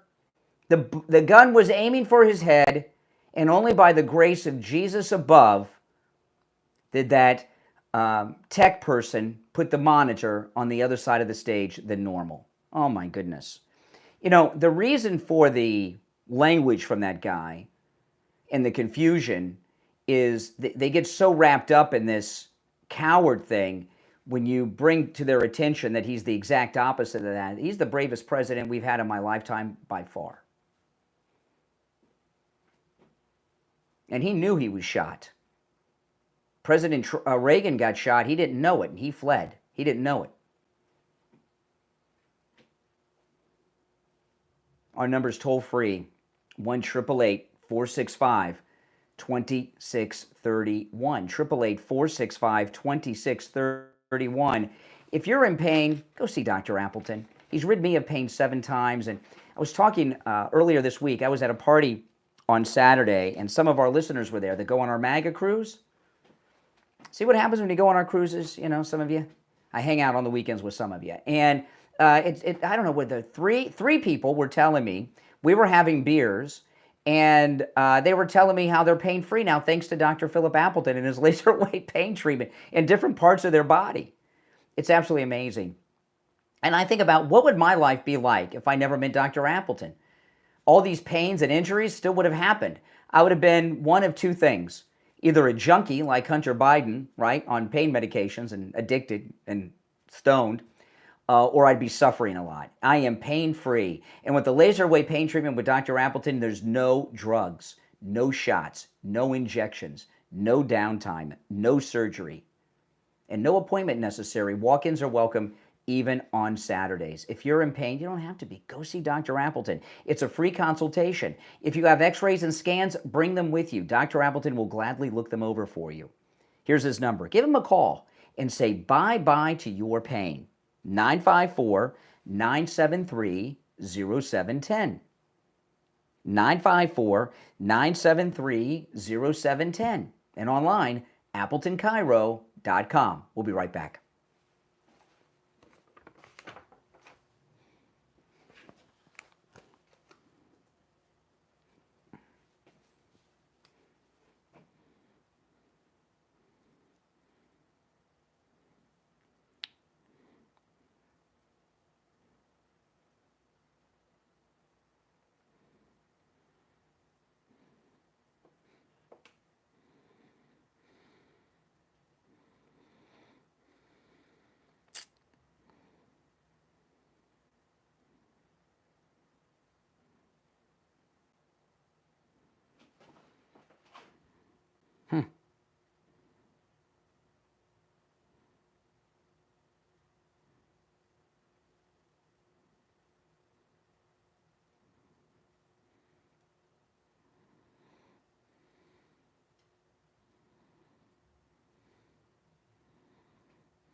The delay is re-engaged. You cannot use profanity, guys. We're on 8 radio stations.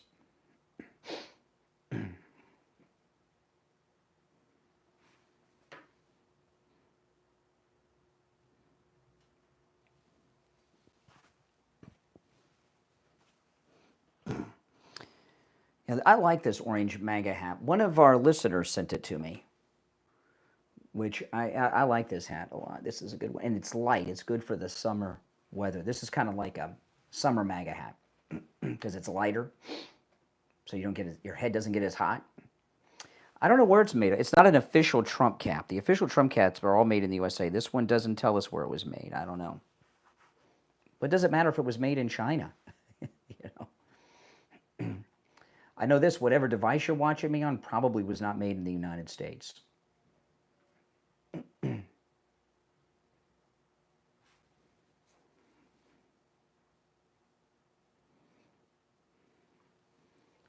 If you're new to the channel, make sure that you subscribe, all right, guys? This is where MAGA comes to talk. 30 seconds, we'll be back. I'll go back to the phones. I got one thing I want to mention, and then I'm going to go to the phones.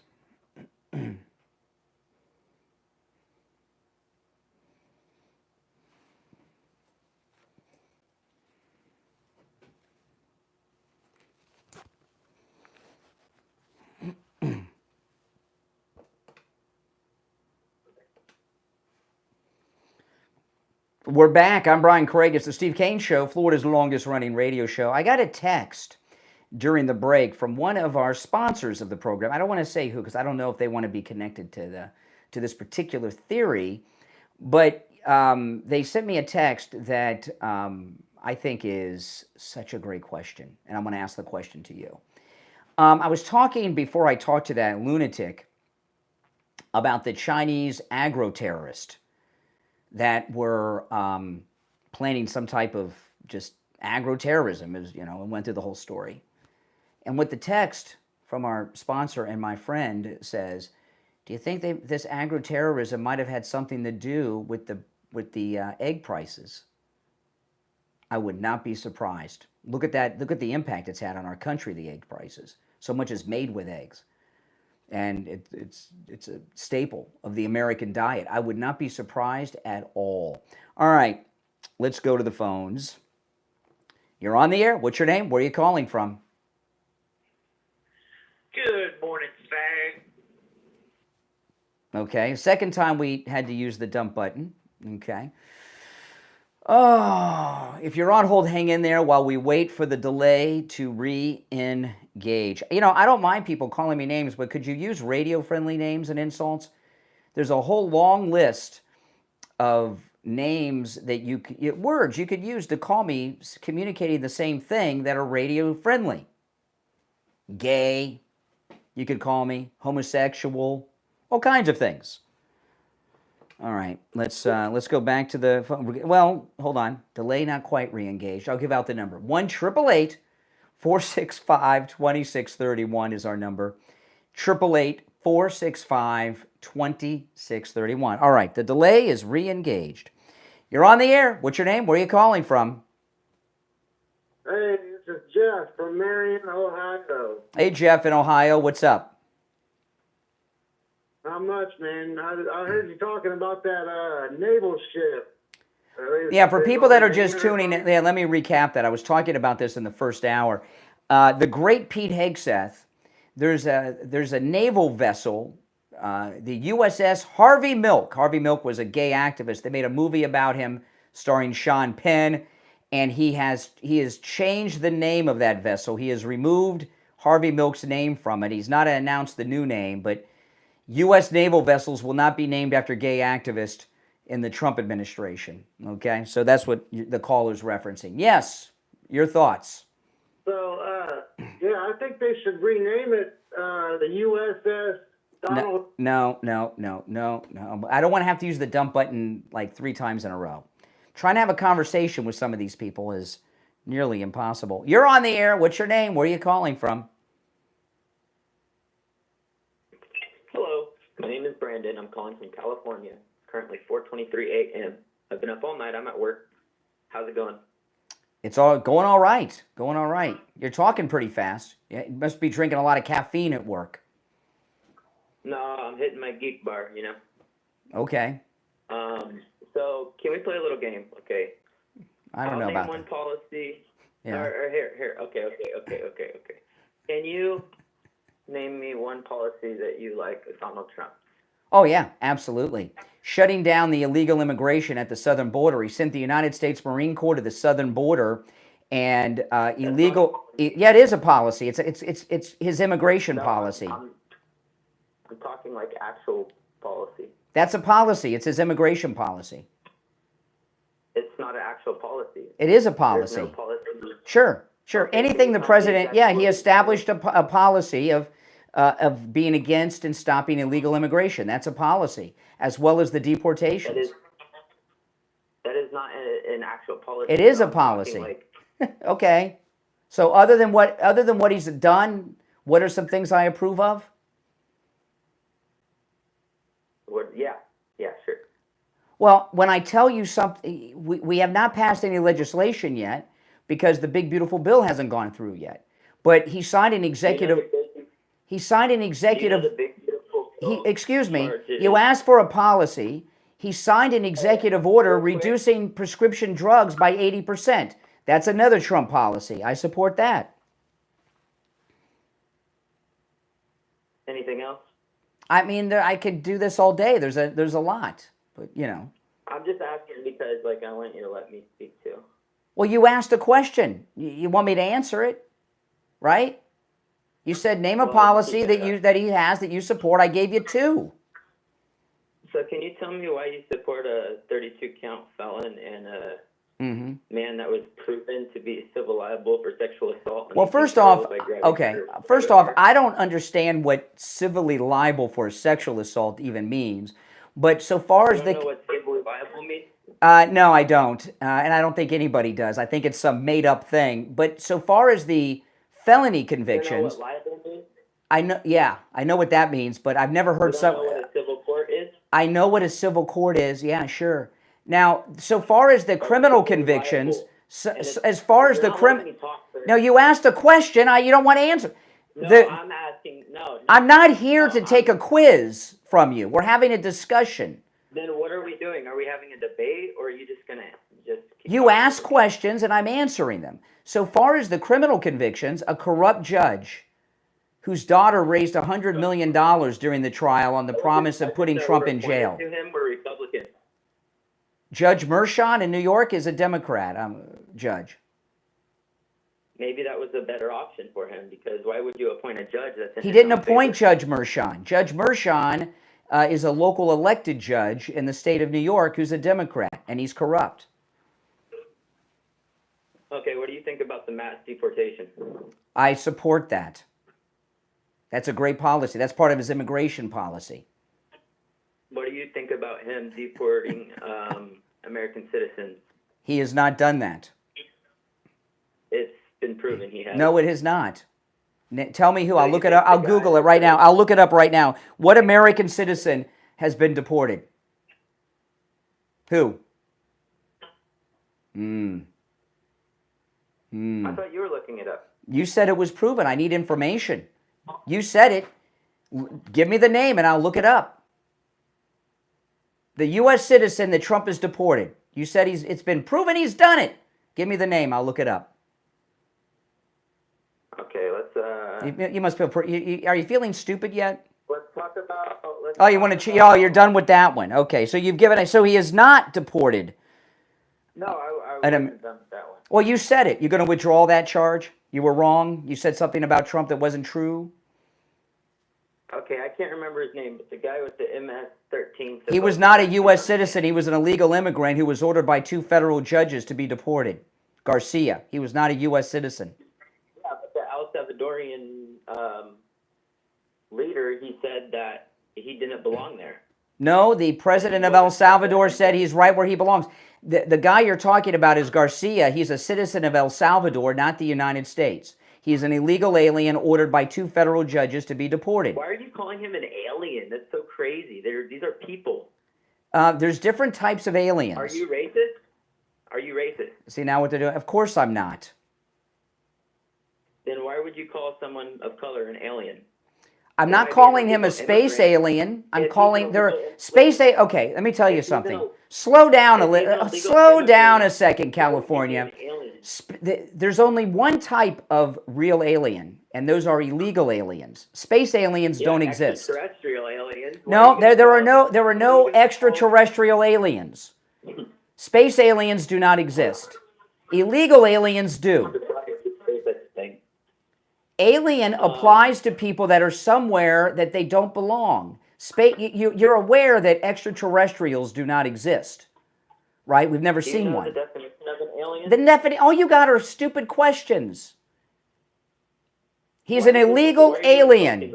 He's not an illegal alien now. Listen, I gotta run and take a break. It's time for a commercial break. I gotta run because I'm due back on the planet Earth, okay? But hey, thanks for the call. Call again sometime, but it's only one call per day. You can call me tomorrow if you want, all right? Take care. Oh, boy. Another Rhodes Scholar. We'll be right back.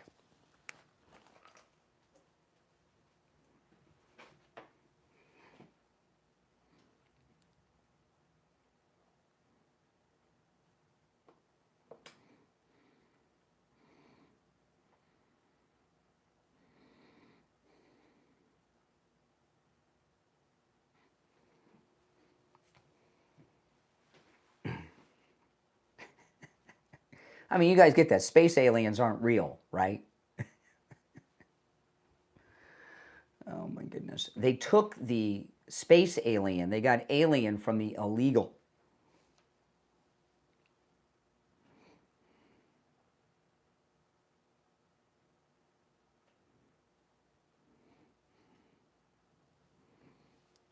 The dictionary definition of an alien: adjective, belonging to a foreign country or nation.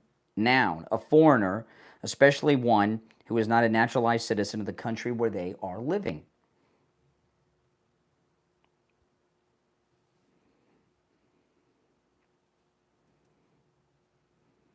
Merriam-Webster, alien, relating, belonging, or owing allegiance to another country or government.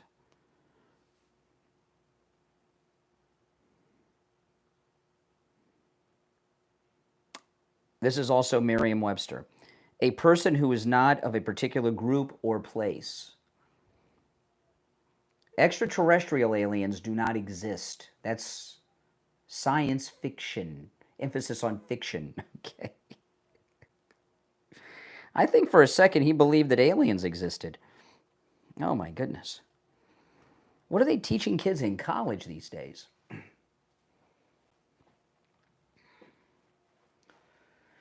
Oh, DEI Wednesday. DEI Wednesday, that's funny. Who said that? I like that. DEI Wednesday. Bill, that's funny. If you're new, make sure you subscribe.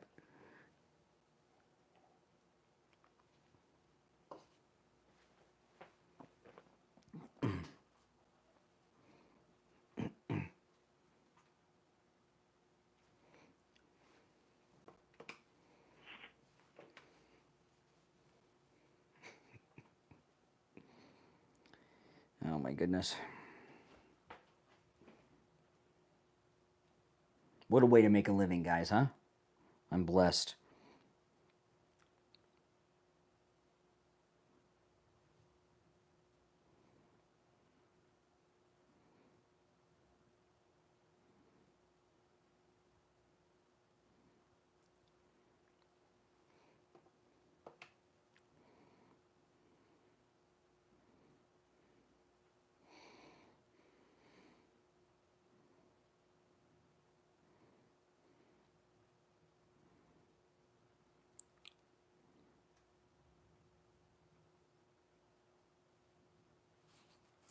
We'll be back in 1 minute. 1 minute. Welcome to the new subscribers to the program. Welcome to you.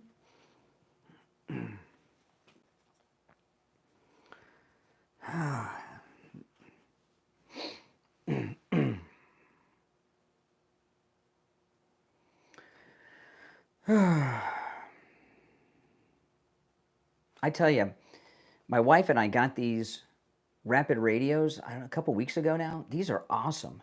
I spend so little time in my phone. Because of that, I can like leave the house without the phone.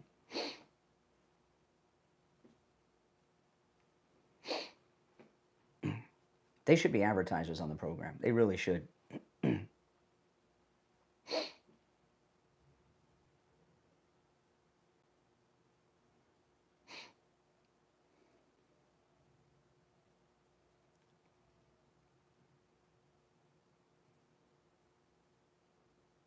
We are back. I'm Brian Craig. It's the Steve Kane Show, Florida's longest running radio show. Back to our phones. You're on the air. What's your name? Where are you calling from? Oh, good morning. Hi, this is Prissy in Vermont. Prissy. Good morning, All right. What's up, Prissy? Hold on one second, Prissy. Wait, give me a second, Prissy. My phones are ringing off the hook here, and every line is lit. All right, go ahead, Prissy.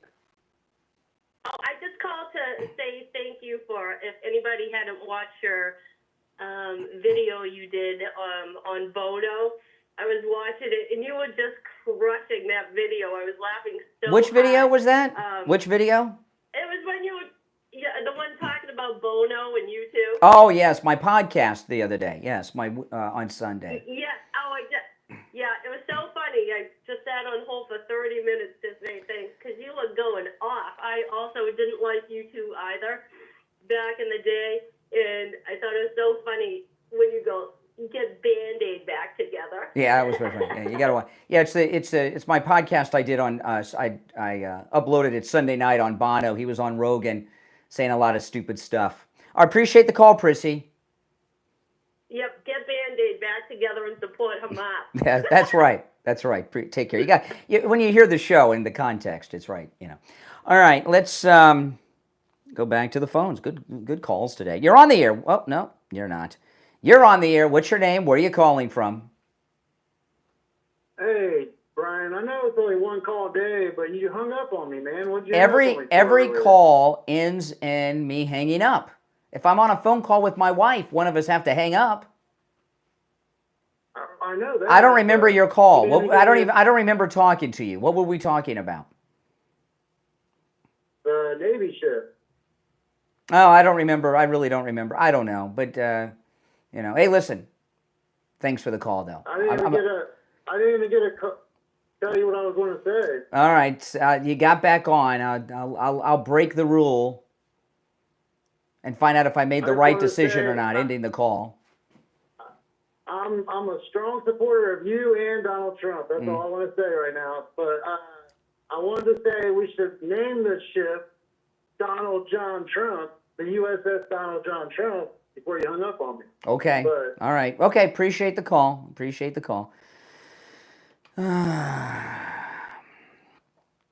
Boy, oh boy. All right. Who's next? You're on the air. What's your name? Where are you calling from? Yeah, it's Renee from Paul. Oh, hey, Renee. How you doing? Yeah, I'm all right. I listened to you spout that lie about that attempted assassination of your boy. And the fact of the matter is that whole thing was a setup. That thing was staged. That guy wanted to get shot. That's the only reason he got shot, because he missed. He's that stupid. But the guy was a Trump supporter, first of all. No, he wasn't. He was wasn't. a Trump supporter. Lie some more. Say it again. He wasn't. Go on, Brian. In fact, they interviewed his friends from school. They all said he hated Trump. That's why. But then they knew him. Okay. What did they know? They just knew him. Oh my God! That's the only reason that idiot got elected. Is because of that fake attempted assassination. Can I try? Can we listen? I would not normally do this, but I want to try to have a real conversation with you. Can you tone down the? Can you turn down the anger? Who would set up? I'm gonna ask you. Now I understand. Excuse me. I understand that when someone's suffering from a delusion, anything that takes them out of the fantasy, they want to stop. So I'll do this with you or without you. I can keep you on the air or hang up and say what I'm going to say. I want to give you the choice. Do you want to be a part of the conversation, or do you want me to hang up on you? Okay. I want you to explain to me this. Who would set up a stunt to have some punk kid trust them to shoot at them with a long gun like that on stage? It seems risky. Well, wait, that seems very risky. If he was a coward, you guys say that he's a coward, this taco thing.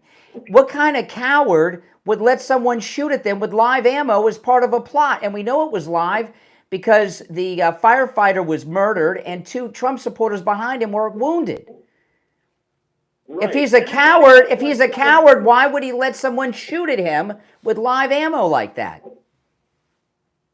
They didn't shoot at him. They just shot. They hit him. He got hit. He got hit. Yeah, right. No, they did. He didn't get hit. They hit something else and it hit him. No, he has a hole in his ear. Like, yeah, right. All right, take care. Oh my goodness.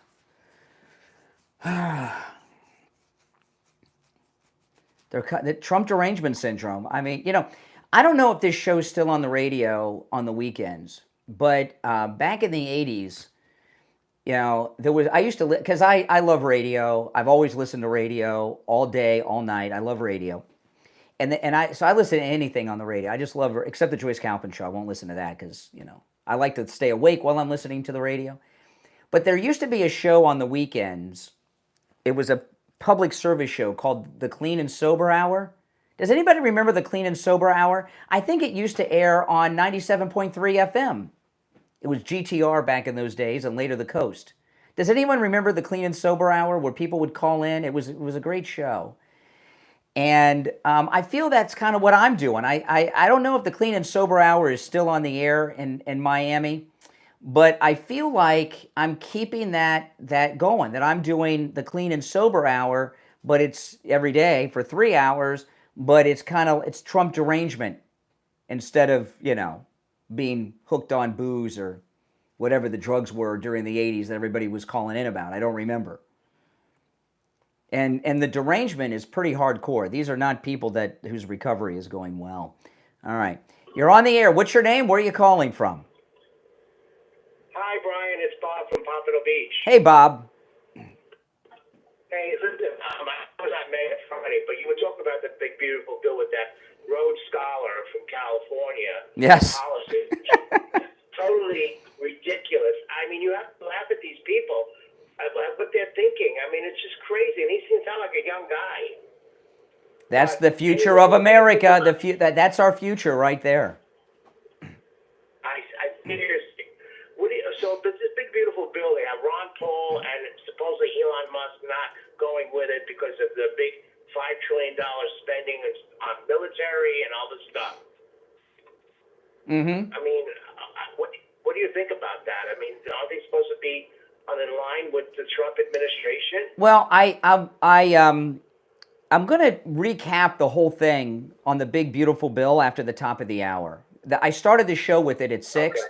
And at the top of the hour, I'm going to go through the whole thing again. But Trump and Elon Musk are working together as a team here. They're not on the outs with each other. In fact, Elon Musk has not said a negative word about President Trump. No, but it's all on the media about that they don't like the bill. Well, I'm gonna go through it in detail, but here's the thing, okay? These people in Congress are all on the take. They're all fake Republicans and bribed by donors, so they put a lot of garbage in there. This is how all the bills happen. President Trump just sent a letter to MAGA Mike Johnson for new legislation that has over $9 billion of Doge cuts in it, and Marjorie Taylor Greene sponsoring that bill. So there's going to be a follow-up bill with the Doge cuts passed into law. Okay. Well, I mean, I look forward to what you're saying on top of the hour, but I don't know. These people are supposed to be in line with the administration. It doesn't seem like they're going to want to get the bill passed. It's going to get passed. It's going to get passed. And that's what Elon Musk is helping Trump do. Hey, listen, I'm going to take some more calls, but I'll recap that story at the top of the hour. Thank you, Brian. All right, take care. All right, you take care. All right. Our number, 1-888-465-2631. You're on the air. What's your name? Where are you calling from? I'm Scott from Northeast Kansas City. All right, Scott in Tennessee. What's up? No, I'm not Scott in Tennessee. I'm in Northeast Kansas City. Oh, okay. I misheard. Okay. Go ahead. Yeah, go ahead. Hey, you mentioned something this morning that made me go, oh my gosh. Here we go. You know, that's right. It's a fact. Yeah. Okay, Donald Trump and Teddy Roosevelt are both two presidents or contestants for presidents who were former presidents running for president who gave speeches while being shot. No, Teddy Roosevelt, and Teddy Roosevelt didn't win. Was he shot or stabbed? I want to say stabbed, but he could have been shot. I don't remember offhand. He might have been stabbed. No, he got shot in a speech. Now, no, he would not. He had been president. He was running again for president. He would not become president, but he was still in a political. No, he gave a speech. He gave a speech. He was either, I don't remember if he was shot or stabbed, but I didn't say that President Trump, and there was a difference in that, by the way. I didn't say President Trump was the bravest president that ever lived. I said he was the bravest president of our lifetime. Now, I don't know, were you around in 1902 or whenever that happened? No. The point I was trying to make was that they were both running for president. No, but here there's a difference though. Okay, I think I think Teddy Roosevelt was shot and he went on to give the speech. That is correct. But the same people didn't try to shoot him and kill him that were after Trump. Trump, I mean, who do you think shot Trump?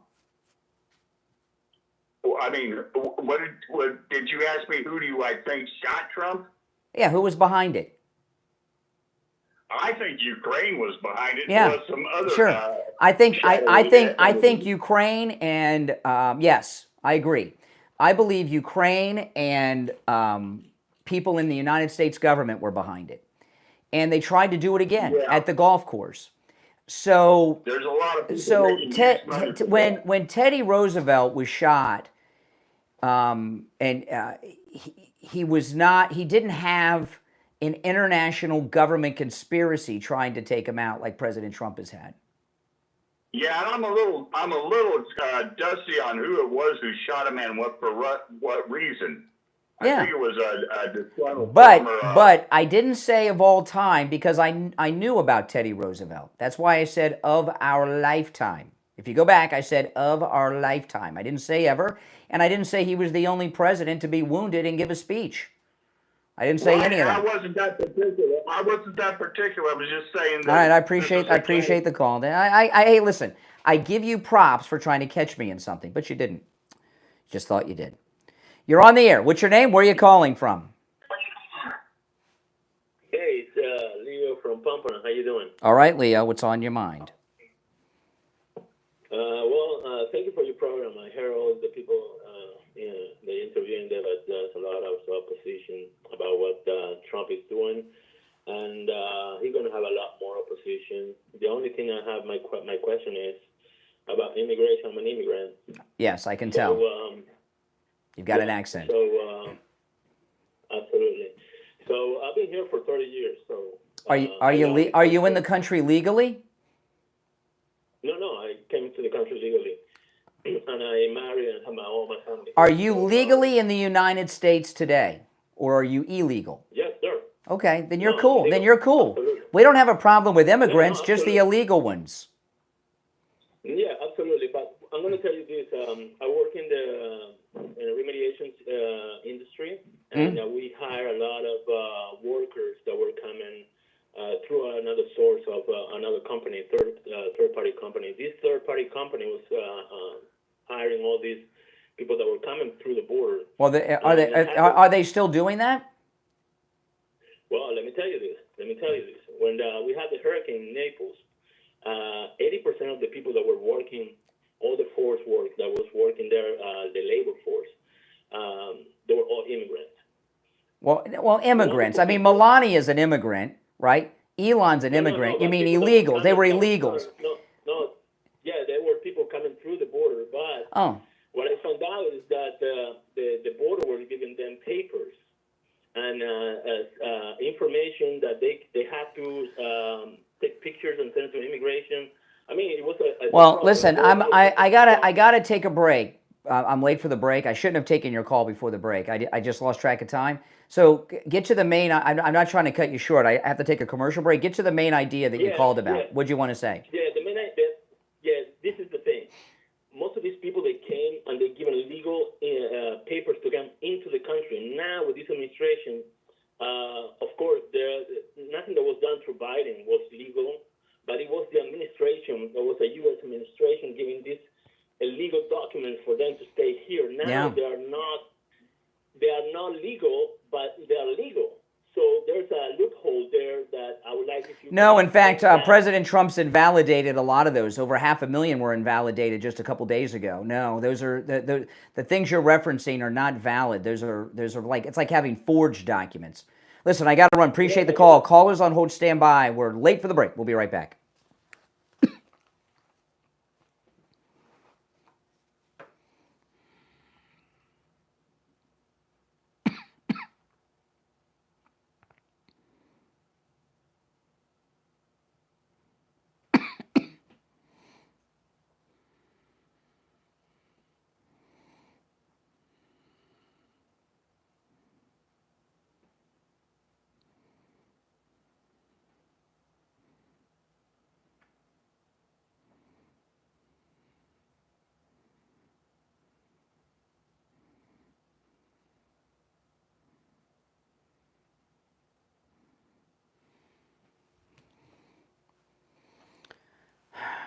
If you're on hold, hang in there. If you'd like to call in, the number is pinned in the live chat.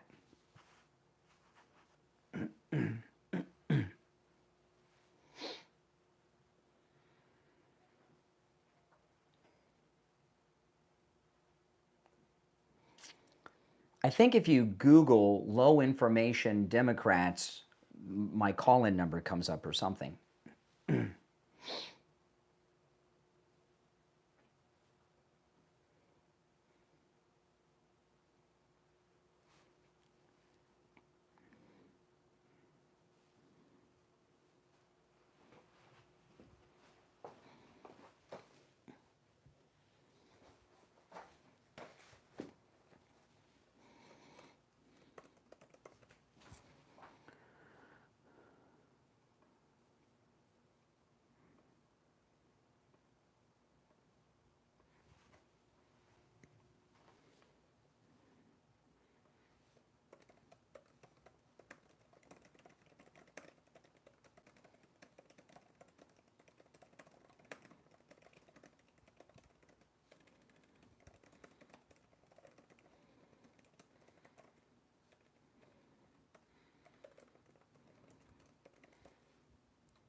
You're on the air. What's your name? Where are you calling from? Hey, Brian, I'm calling over a couple states over in Texas. My name's Cole. Cole in Texas. What's on your mind? All right. Well, I was just wondering, right? I was just wondering, we were talking about Abrego Kilmar Garcia earlier, and, the whole debate about, sending people out of the country without due process, right? And I'm just wondering, do you think it's okay to send somebody, deport them without knowing, sending them through our court process to know whether or not we should deport them? You ask great questions. And it appears to me, while you're trying to sound like you're well informed because you know all three of his names, you don't seem to be too up to speed on what happened with Garcia. but I'm going to tell you now. He went to an immigration judge who ordered him deported. Garcia had attorneys. He appealed that decision. He went to, by the way, that was a federal immigration judge, said deport him. He appealed the decision. The appellate judge, also a federal judge, upheld the lower court's deportation order. That's due process. Due process isn't you keep going around in court until you die of old age. He had a judge's decision, he appealed it, and he lost both. So he had due process, Garcia. Right. So you knew that. But I mean, if you knew what I just process, then why is there such a hoopla about there not being any due process? Because I mean, liberals make stuff up and repeat them, and people think liberals. Yeah. Well, I'm not liberal. I know you're more conservative than I am, right? No, I'm a communist. Please. A communist. What do you do for a living? What do I do for a living? Yeah. I'm a volunteer worker. What do you volunteer doing? Homeless shelters. Okay, how do you pay your bills? How do you buy food, car, shelter? You're how old are you? Oh, I'm 17, sir. Oh, okay. You're not a communist. You're just a kid. What? No. I'm a kid. You're a kid. You're 17. Know, right? You're 17. Can you define communism? No, I'm not going to define communism. I'm talking to a. I do. You don't know what it is. You can't define it. I do, but that's not where this conversation's going. So if you did know what it was, you'd be able to define it, right? Right. You are a child. But you can't define it because you don't know what it is. I do. do. How are you going to try and tell me that I don't know what I am? Listen. I am sure that you have very good parents who told you how to properly speak to people. Certainly your elders, of which I am one. I mean, you haven't been speaking very nice to people. I mean, you called the other guy a couple of calls ago like an alien just off of his accent. I don't know why you're trying to ask for respect, right? The guy said I'm an immigrant. He said I'm an immigrant. I said I know, I can tell because you have an accent. You are a child who's... That's kind of racist, man. Not gonna lie. No, he said he was an immigrant. And I said, I could tell because you have an accent. And he says, that's right. Pretty shitty comment okay, there we go. Dump button again. 17 years old, using profanity, living with his parents. You know, I never use profanity in front of my parents or grandparents, ever. Certainly not at study. You know, what I was going to tell him was this, while we wait for the delay to re-engage. He thinks he's a communist because mommy and daddy pay for his food, they pay for his clothes, they pay for his cell phone, they pay for his internet, right? They pay for the gas in his car, they pay for the car he drives. Once he grows up and gets out of school and starts paying his own way, then all of a sudden that communist thing, that'll be forgotten, okay? Communists are bums. If someone's a communist, they're a bum who don't pay. And I knew that whatever scenario he was in, no matter what he told me, he was living off of someone. He lives off his parents. Now, he's a 17-year-old child who uses the F word, so, you know. But he's still a child at the age of 17, and mommy and daddy pay for everything. He doesn't even have a job to pay. You know, at least when I was 17, I lived at home, and my parents paid for my food and shelter, but I had a car and a job. I had to pay for my car insurance, which was $110 a month, which may not seem like a lot, but in 87 and 88, it was a lot.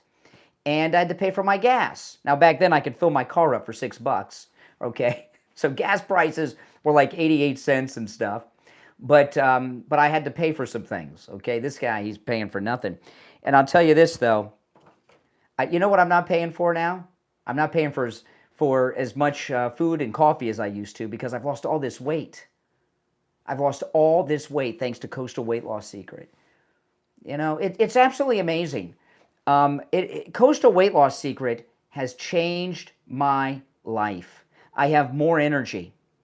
I have cut my coffee consumption back by 50%, and I'm working on getting it even down more because I don't need it, because I've got more natural energy because I've lost so much weight. I weighed myself last week. I'm not weighing myself all the time. I lost about 1 pound a week the first month, and I don't weigh myself too often. But I weighed myself the other day, and I weigh what I weighed when I got married, and my 29th anniversary is coming up. You know, I thought with a diet that I was going to have to exercise, hardly eat, be starving all the time, hungry all the time. None of that is true. I eat food I would normally eat. I'm doing no exercise. I'm taking no prescription medication like Ozempic. I want to highlight that. And I've lost all this weight. It is absolutely amazing. And those of you who watch me online, you've seen the dramatic transformation.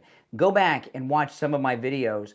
And those of you that were at Wings Plus on Inauguration Day, that was the day that I first met with Coastal Weight Loss Secret. I met with Dr. Zuckerman at Coastal Weight Loss Secret before I came to Wings Plus on Inauguration Day.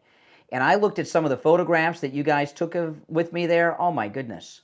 I'm embarrassed. We got to do another event so we can get some updated photographs of me with listeners. I don't want you guys showing those pictures of me to anyone. But if you go back and look at some videos of me on YouTube from, say, like 4 months ago, 5 months ago, and you look at me now, you'll see the dramatic difference. Give Coastal Weight Loss Secret a call. When you call, make sure you tell them you heard about them on the True Oldies channel. 561-247-6300. 561-247-6300. And online, coastalweightloss.secret.com. All right, 2 hours down, 1 to go. You're listening to Florida's longest-running radio show, The Steve Kane Show, on the radio since 1977, celebrating 48 years on the radio. Steve Kane will be joining us after the top of the hour. I'm Brian Craig. We'll be back right after this.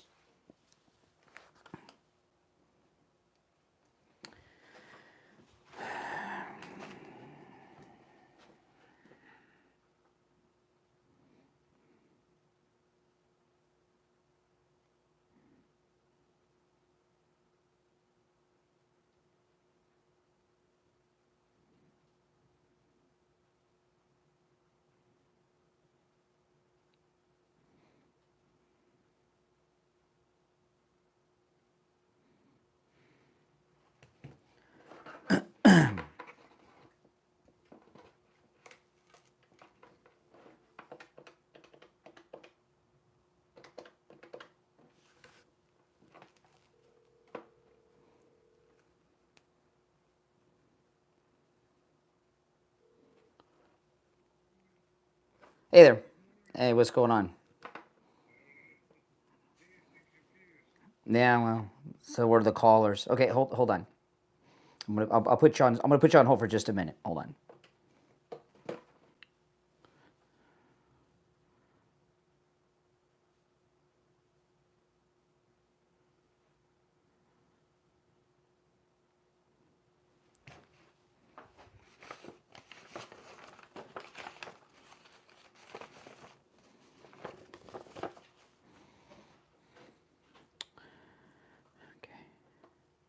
All right, you there, Steve?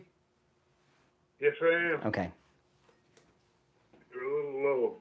Oh, hold on. Okay, how about that? That's much better. Okay.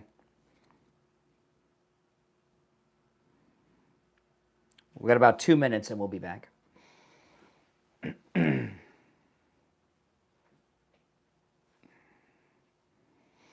I had a couple things I was going to recap on and bring up. Did you have somewhere? Okay.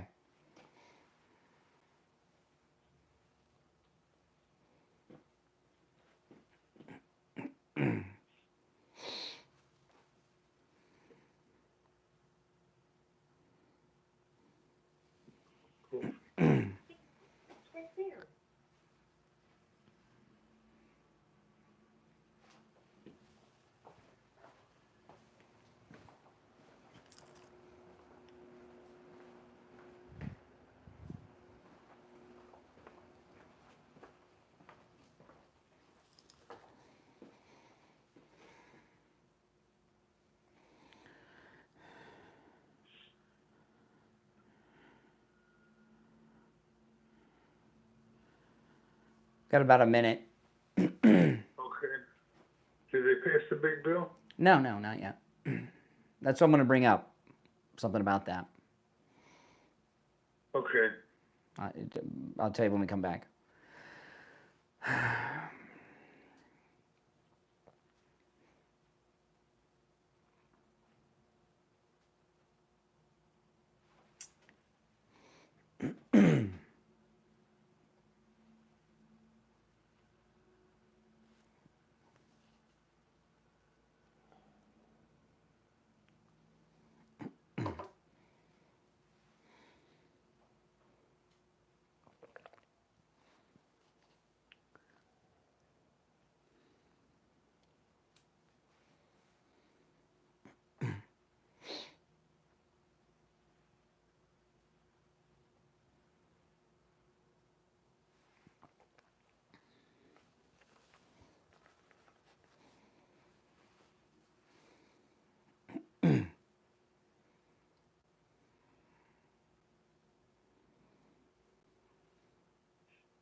The third hour has begun. You're listening to Florida's longest running radio show, The Steve Kane Show, on the radio since 1977, celebrating 48 years on the radio. I'm Brian Craig, Steve Kane joining us. I wanted to recap what I started with at 6, Steve. The last 90 minutes of Trump derangement syndrome suffering lunatics has gotten me off the main topic of the day, and I think it's one that no one in the press has picked up on, involving the big, beautiful bill, because they're all suffering from Trump derangement syndrome. And, Trump derangement syndrome is hate, right? It's hate. And hate has an effect on the brain like intoxication. You can't think clearly, right? Your thinking is impaired when you have Trump derangement syndrome. And how impaired you are depends on how severe of a case you got. There's a lot of talk. They're calling it a MAGA mutiny, that Elon Musk is attacking Trump and is attacking the bill and doing all these things. And everyone has missed what is going on here, okay? Including me. Well, that's okay. You'll get up to speed. I understand. That's okay. I'm ahead of the curve on this one, okay? Remember the bell curve? I'm on the Craig curve. I'm ahead on this. And I'm just going to explain this for the liberally impaired in the audience who don't, they don't teach liberally. They don't teach in school anything other than transgender ideology, the 1619 Project. They don't really teach much anymore. They just indoctrinate you into liberal garbage. So I got to dumb the conversation down just for a moment. In the United States House of Representatives, the Speaker of the House has a team of leaders, and this is true no matter who the party is, who have different jobs, right? One of them is known as the House Whip. And the purpose of the House Whip is when legislation is about to be voted on, it's up to the House Whip to whip the votes to pass the legislation that the Speaker wants passed, right? That's the House Whip.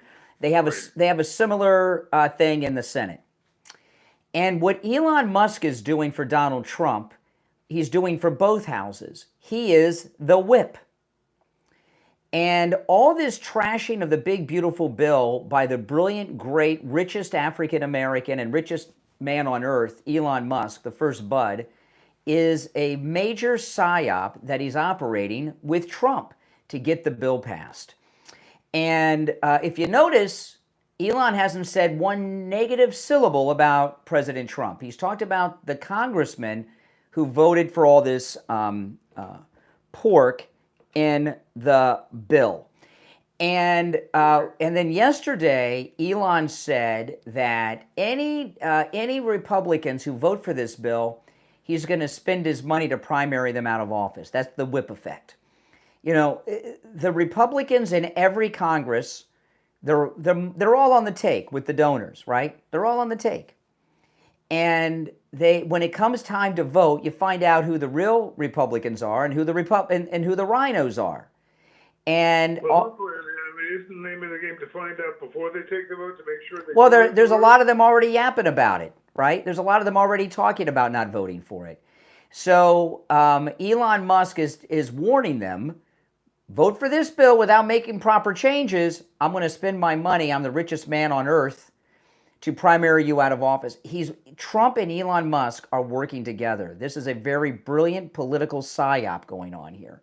So don't let anyone make you think that he's no longer the first bud and there's some mutiny going. They're calling it the MAGA mutiny. It's not true.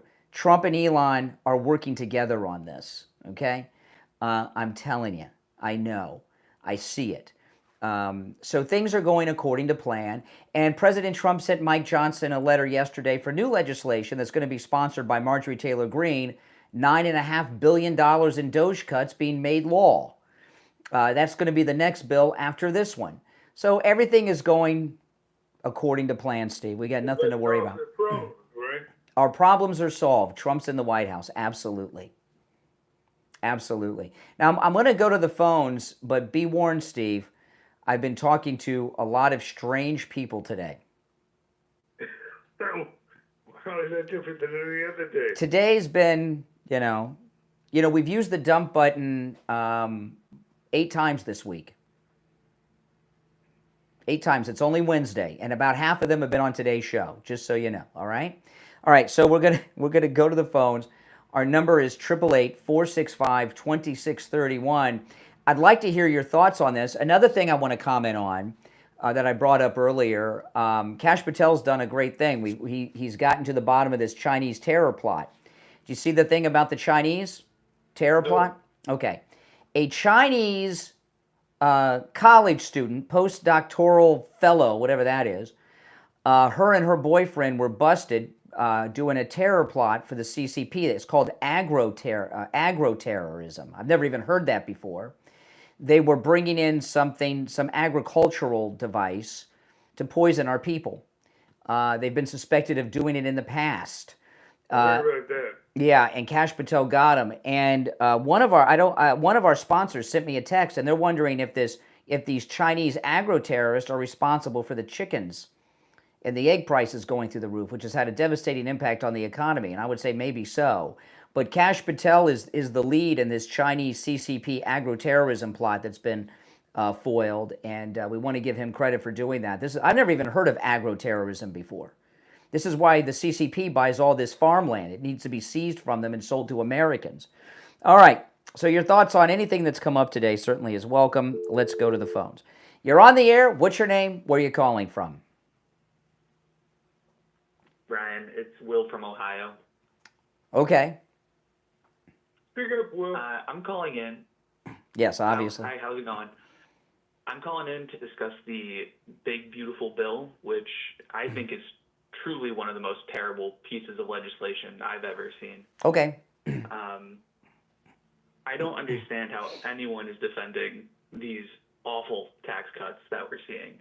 Tax and cuts? I would like to hear your defense. What awful tax cuts are you talking about? Give us examples of these awful tax cuts.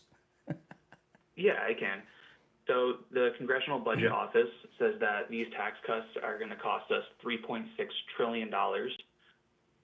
No. Tell us the tax cuts. Give the specific tax cuts that are terrible. It is the tax cuts laid out in the budget plan. You can't be. Give us a specific. Around income. Give us a specific tax cuts. That's these. You say these tax cuts are disgusting, right? Give us examples. Of them. I don't know the individual tax codes, if that's what you're asking. I'm not asking for the tax code. Like no tax on tips. You think that's bad? No tax on tips. You think that's bad? I think it can be bad. I do think it can be bad. This is the thing. Especially when we're going to have bankers that are going to start paying themselves in tips. Bankers? Instead of actually having taxable paying themselves in tips? Yeah, maybe Steve, can you start paying me in tips? Yeah. I'll take tips. I'll take tips. I'll even put a stripper pole in the studio, and I'll lean on it and twirl around a little bit. I won't get naked, although if you saw me naked, I look pretty good. I lost all this weight with Coastal Weight Loss Secret. Yeah, but I'll work on. Yeah, sure, absolutely. I can dance and everything now. I'm pain-free, lost weight, and I'll work on tips. Listen, let's just talk seriously and realistically about tax cuts. This is obviously you're a man who pays no or very little in tax, or you would understand this. Okay, when we I know, it's funny. I know your position's absurd. Even you're laughing at yourself. When tax cuts I don't think you know how much I make. Oh, I know. Tell us, how much do you make? So funny. How much do you make? I make $95,000 a year. $95,000 a year. Okay, so are you married? No. Oh, okay. Well, you're going to get tax cuts because the Trump tax cuts are going to be extended. Your taxes will go up if this bill doesn't pass. Okay, so the thing about tax cuts, when the government gives us tax cuts, all they're saying is that you are allowed to keep more of the money that you earn. Taxes are a seizure of your property in the form of money. And anyone who's making almost $100,000 a year, if that's true, would understand that, right? When you do your taxes, do you take deductions or take zero deductions? I take deductions. Well, why? Why do you take deductions? Because it's part of the tax code. But you're against it. But you're against lowering taxes. Why do you take? Because the reason you take, it's not because it's the tax code. Tax deductions are a voluntary action. You don't have to take them. You choose to take tax cuts, tax deductions. You don't have to. You can take zero deductions, but you voluntarily take deductions. Why? What percent? No. That's not an answer. Why do you choose, Mr. Against tax cuts? Why do you make the decision to take tax deductions on your taxes and don't take zero? First of all, I'm against tax cuts for the wealthy. Oh, the wealthy. Okay, hold on a second. The reason that you take tax, you're not going to, you don't even know, right? The reason that you take tax deductions. No, you don't let me talk. No, you're not answering. You're being evasive. The reason you take tax deductions, is you want to keep more of your money, like everybody else. What's wrong with that? What's wrong with it is that 64% of the $3.6 trillion that we are going to go further in debt for in this country is going to the top 20%. Because they pay most of the taxes. That is the issue. Because they make they pay the taxes. We are paying for it. No, we're not paying for it. No, Medicaid's not being cut. Medicaid's not being cut. Medicaid is being cut. No, it is not. Medicaid is being cut. No, now illegals, a couple of million illegals who are getting it are going to be cut off. But that's it. Medicaid doesn't go to Medicaid. Yes, it does. Medicaid illegally goes to illegal aliens. Sure, it does. It doesn't. Oh my, Steve, come on. See what I mean? I'm talking to delusional lunatics today. That's not how it works. It does. You have your own Trump derangement syndrome right now. You don't even know. It does work that way. You know, this. I'll give you an example. This terrorist that from Colorado, right? His whole family's being deported. What are you talking about? The terrorist in Colorado that lit the Jews on fire the other day. You know who I'm talking about? Why are we talking about this? I'm talking about tax cuts. No, because this fits into what we're talking. No, I'm not. Excuse me, I'm not. You don't know how Medicaid works. I do know how Medicaid works. I do know how it works. So the terrorist. It's the same topic. It's the same topic. You just don't have the brain power to think outside the box. The terrorist of Colorado, his entire family's being deported. He has 5 kids and a wife. His oldest daughter just finished, she just graduated high school, an illegal alien, a charter school, government funded. She just got accepted for a full ride to a college in Colorado. She's illegal, her dad's illegal. Illegals have all kinds of ways to skirt the system and illegally get money to go to charter school, money to go to college, and Medicaid. That's a fact, Jack. Everybody knows this. It's widely reported. That's not a fact check. You didn't prove anything. I didn't say it's a fact check. I said that's a fact, Jack. I didn't say that's a fact check. I said that's a fact, Jack. How do you know that they have Medicaid? I don't know that they have Medicaid, but I know that the terrorist we're talking about we're talking about illegal aliens gaming the system. She got a free ride to college and a free ride through charter school. President Trump has pointed out that millions of illegals are illegally getting Medicaid. You're just in denial. It does happen. No, I'm not. Hey, listen, I got to run. I got to run for the break. Up for Medicaid. Yeah, you have to run. Yeah, it's time for a break. I'm 4 minutes late for the break. Yeah, to a commercial break. Sure. Oh Keep my running. god. Yeah, I'm running to the commercial break that I'm 4 minutes late for. Oh my goodness. Now let me tell you, Steve. I know. Didn't I tell you we're dealing with a bunch of winners today? I want to tell you guys about the free doorbell camera offer from Sloman's. No matter where you're located, get this. You know, it makes a great gift for your adult kids that live outside the house. You can get them the free doorbell camera too with the installation of the Sloman Shield. It's also a great gift to get for grandma and grandpa or your elderly parents. You can get a free doorbell camera from Sloman's with the installation of your Sloman Shield. Sloman's also going to give you a free customized home security system and professional installation when you use their low-cost central station monitoring. You get an LED touchscreen, a motion detector, 10 contacts, a lifetime warranty, a backup battery, plus you'll receive a free doorbell camera that connects directly to your cell phone with the installation of your Sloman Shield. Give them a call, toll free, 833-283-5050, 833-283-5050. We'll be right back.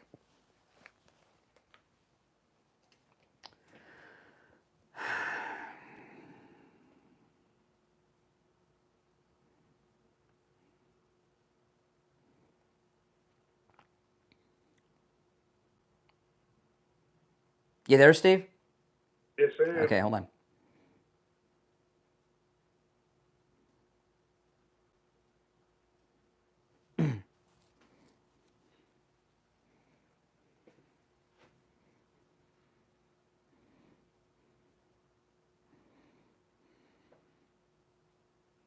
Okay, I'm going to put you on hold just for a second. Hold on. Okay. Are you back, Steve? Yes. Okay.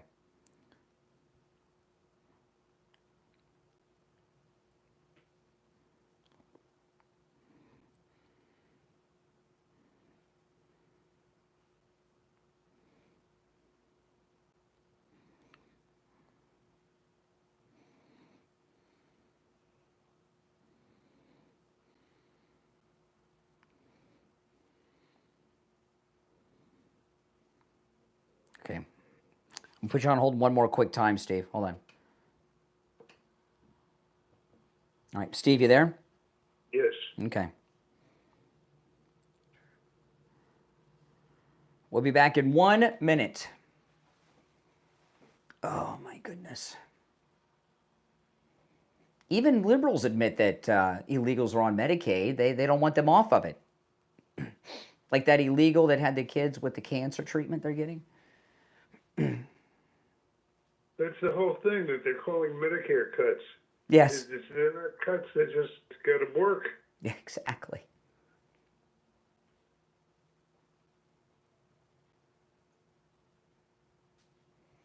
Oh, my goodness. Okay, one last time. I'll be right back, Steve. Hold on. Okay. All right, you back, Steve? Steve, you there?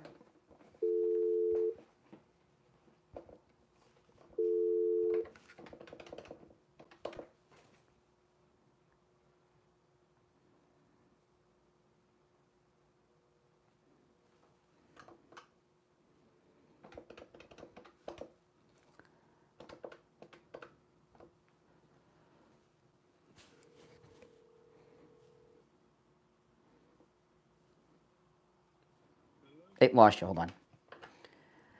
All right, we are back. I'm Brian. Steve Kane is here. There's only one opening on our board. Are you there, Bill? I am there, loud and clear, Steve. Okay. You know, liberals with their talking points, I tell you. You know, even the Democrats admit there's illegals on Medicaid, and they don't want it cut. They're calling Medicaid cuts two things. The over 1 million illegals that are on it, and a work requirement for those who can work to continue to receive their benefits. That's not cuts. In fact, President Trump lowering the prescription drug prices by as much as 80%, that saves Medicaid boatloads of money. All right, you want to take some more calls, Steve? Yeah. Okay, let's go. You're on the air. What's your name? Where are you calling from? Hey, good morning, Steve and Brian. It's Jim from New York. How you doing? Hey, Jim. Hey, Jim. So these callers, Brian, it seems to be like a pattern. So So you get these beta males calling up. Beta males. They're probably at home getting beat up by their boyfriend or their girlfriend, these guys.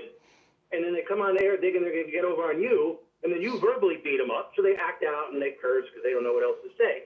It's kind of because it's so recurring. You know within 5 words what these people are. They're beta males, and they're going to lose the argument. It's uncanny. Well, it's almost sad because this is their reality, right? They listen to left-wing media sources and they think a lot of things are true, none of which are true.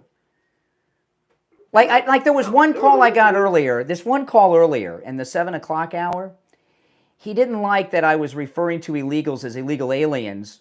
He said because aliens are from another planet, and I said no, there are no aliens from other planets. They don't exist.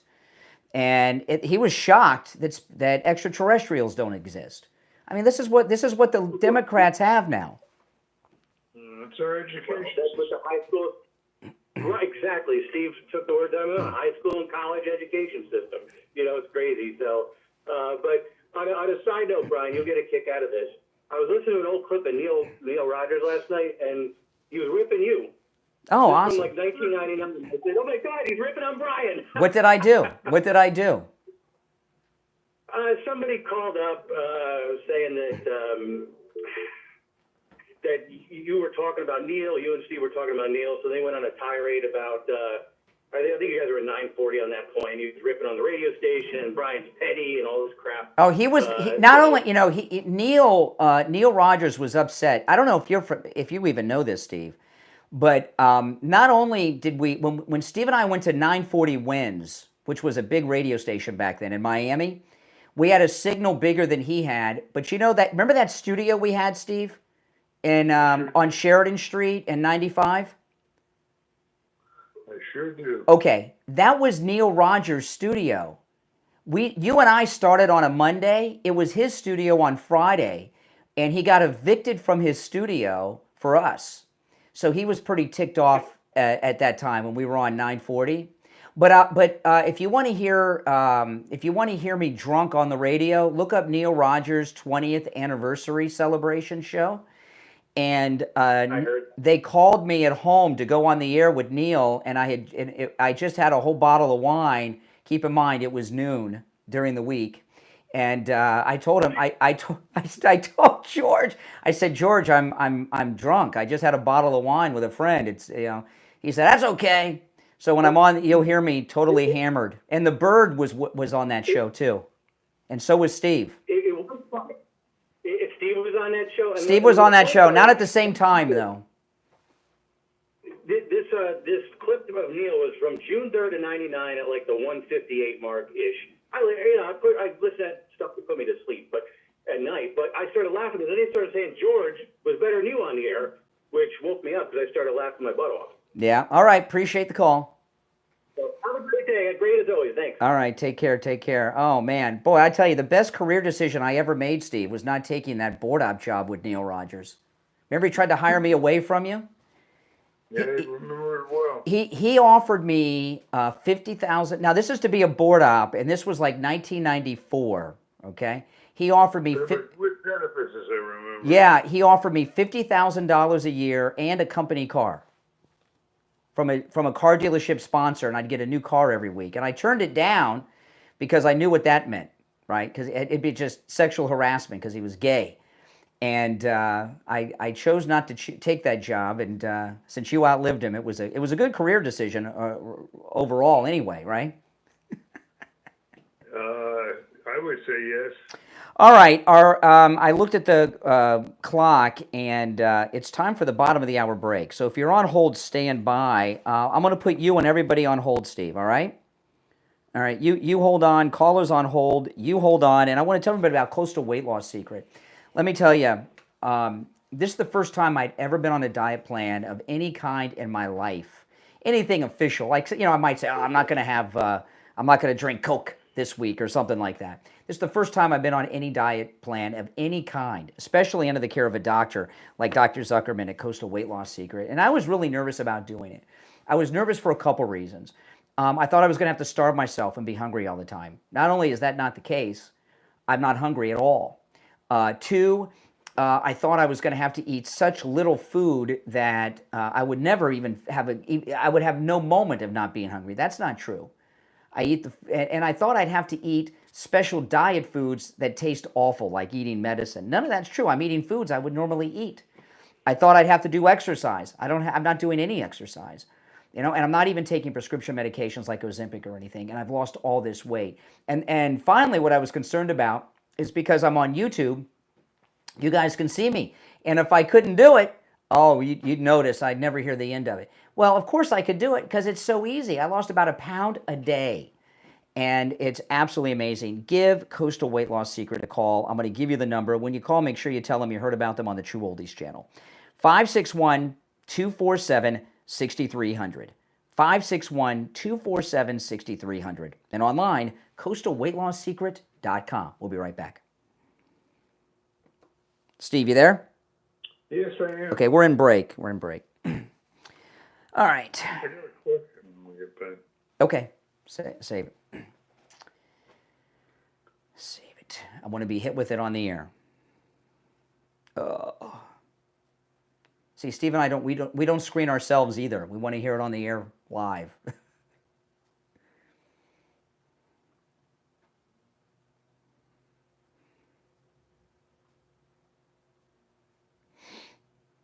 You know, there's a lot of old Neil Rogers shows online with both of us.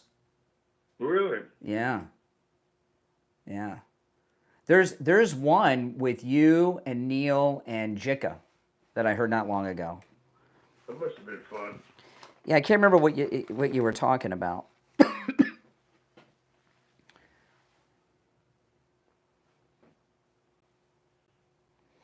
But yeah, there's a bunch.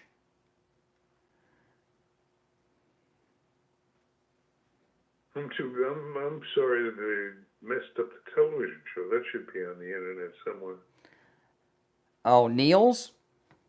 Well, no, mine. Oh, yeah, yours. You don't have the tapes? No, you. Oh, are you talking about our cable show? Yeah. Oh, I've got all those in boxes. Well, is there a place where the listeners can find them?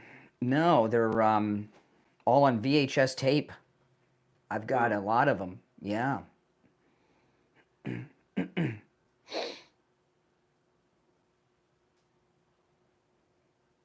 That show was wild. Yes, it was. Oh my gosh. Neil and I used to go at it. Not on that one. No. You're talking about that TV show you did on Channel 10 and the boxing ring? I was talking about the ones I don't have that one. I've got the ones we did on cable with Nick. Remember when Whatever it is, if they're up there, we ought to let people know. They're in my garage.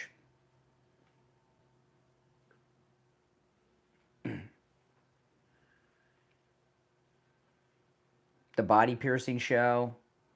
That was a great show. Remember when we went to the strip club? I certainly did. Oh my gosh.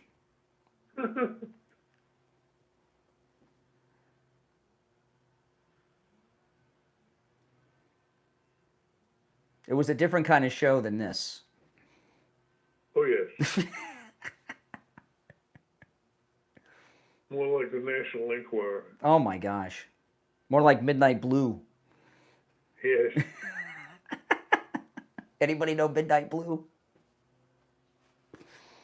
Al Goldstein. Yeah, hold on, Steve. I'm going to put you on hold just for a second. All right, you there? Yep. Okay, we got 1 minute.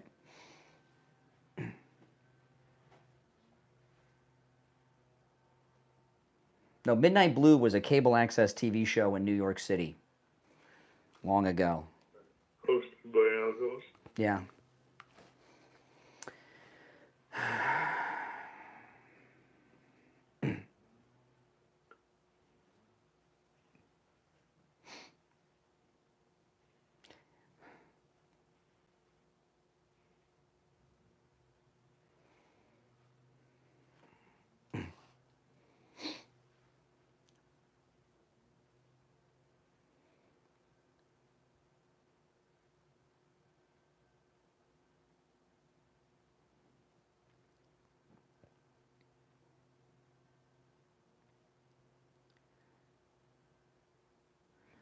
We are back. I'm Brian Craig. Steve Kane's here. You know, just real quick, Steve, I just want to put in context what we were talking. During the break, we were talking about, you've had a couple of TV shows over the years. And you've had 3, actually. You had one in Orlando. You had one on Channel 10 in Miami, Round 10, where you did those debates in the boxing ring. Yeah. And then you and I did a TV show that that was on cable access television that I have all of those shows that you and I did together on VHS tape. That's how long ago we did the show, VHS tape. And it was, you know, it was one of the most talked about television shows in the history of the South Florida television market. And we did that. Yeah, and it was on television for 5 years. And it was an informative show, although when we talk about the topics, it wouldn't like when we went to the strip club. And we did a show from the strip club. We went into the dressing room with the strippers, and you would interview them as they went out on stage and everything. But we always would have, like as an example, we would have a therapist with us. Sometimes a psychologist, sometimes a psychiatrist. Exactly. And we would talk with the therapist or the psychologist about the strippers and what was really going on, and analyzing their stories and all of these things. And it was a fascinating show, and maybe I'll find a way to show those to the world one day, because they are shows that are much different than they sound racy because there's a lot of topics like when you're tattooing the genital areas of the piercing, it gets racy. There was the one show Steve was interviewing young women on Fort Lauderdale Beach while they were having their private parts pierced. Yes, that was yes. So we did a lot of things like that, but it was done from a very professional, therapeutic, and also Christian way. We also had Christian leaders like Janet Folger from D.J. Kennedy's church. A whole new genre of television, Christian porn. Well, I wouldn't say that, but it was on television. It was actually on television for 5 years in South Florida. But I don't want to give people a false impression of what we were doing. But I'll find a way to show those to the world one day. All right, let's go back to the call, Steve. Let's see what we got here. You're on the air. What's your name? Where are you calling from? Bruce from Lake Worth. Hey, Bruce. Hey, guys. Okay, that kid from California earlier, the arrogant one that the communist claimed that Trump. What's that? The one that said he was a communist? No, like much earlier. Oh, the coward. He said Trump's a coward. Yeah. He claimed that Trump was found liable for sexual assault, civilly liable for sexual assault, and that is not true. Trump was found civilly liable for slandering the woman because he came out and he said she's a live POS. She's not telling the truth. He never met her, and unfortunately, Trump was telling the truth about her. You know, she would not even give the decade it happened in. How can you defend yourself when they won't tell you what year? If they don't tell you what year or decade, you can't say, well, you know what? I was at my casino in Jersey that day or whatever. You know, you can't put on a defense. Yeah, I'll tell you something else too. And Steve, I guess you've probably been Bergdorf's at some point in your life. Bergdorf back then had an attendant in the fitting room. Yeah. Yeah, Bergdorf Goodman. They had attendants in the fitting room. So how could he have raped her in the fitting room? I mean, and the other thing too. And don't forget, President Trump talked about this. Around that, he was a national figure back then. He was a big time celebrity. So Donald Trump, one of the most famous, certainly the most famous man in New York at the time. You know, he just walks into a department store and does something like that, and nobody saw him. Come on. Exactly. It's absurd. It's totally absurd. And not only that, the powers that be at Bergdorf told all the salespeople, everybody, that they weren't allowed to talk about it. You know, I'll tell you another thing. There was one thing that also was not allowed in the. First off, if you can't say what year it was in, how can you bring that to trial? Yeah, You can't make a defense.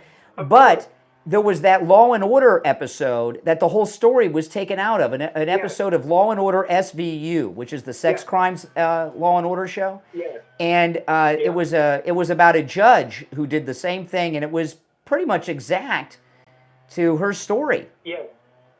Yep, I know. The whole thing's absurd. You know, Trump wasn't anywhere near that woman. He was telling the truth about her, and yet he was found liable for slandering her. Yeah. Civilly. Yeah. All right. That's what he was found. It has nothing to do with Well, you know what? I'll tell you listen, I'll tell you what happened. Okay, with the Democrat, they were terrified of Trump, and all of it was an election strategy. They told themselves, they call us MAGA crazies. Okay, they said, these MAGA crazies. They're clinging on to their guns and their Bibles, and they care about law and order.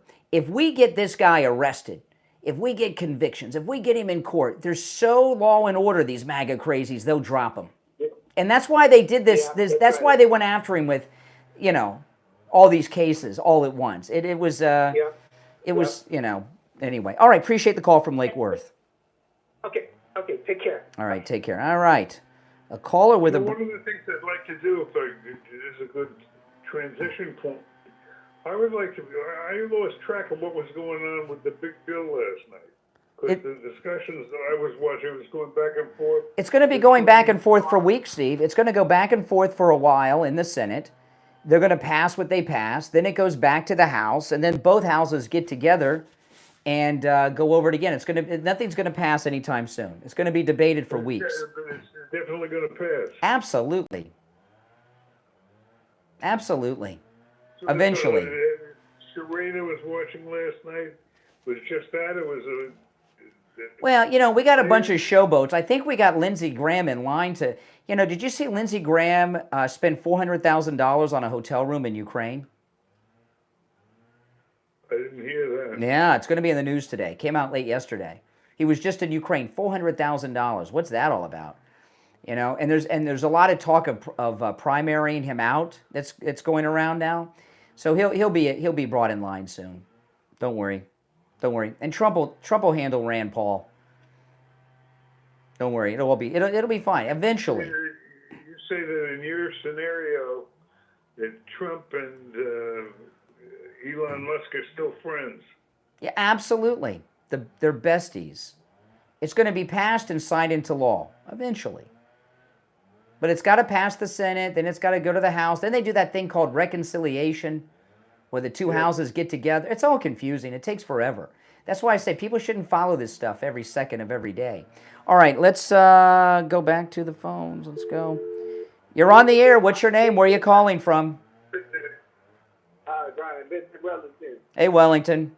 Yeah, it was great hearing you fillet those feminist men, those effeminate men that called in earlier, especially the one from Texas, that young communist. I don't understand how you say you have a job that you volunteer for homeless people, and you're a communist. I mean, if you're a communist, then you would move those homeless people right in with you, wouldn't you?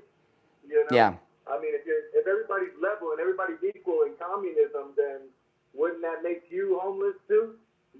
I don't get it. But these people that all have feelings for other things that really don't affect them, he couldn't even really explain himself as far as why he was a communist anyway. But well, I told him he was 17. Mommy and daddy pay for everything. It's easy to be a communist when you're living on the dole of mommy and daddy. When he grows up and pays his own bills, he'll probably be a Republican.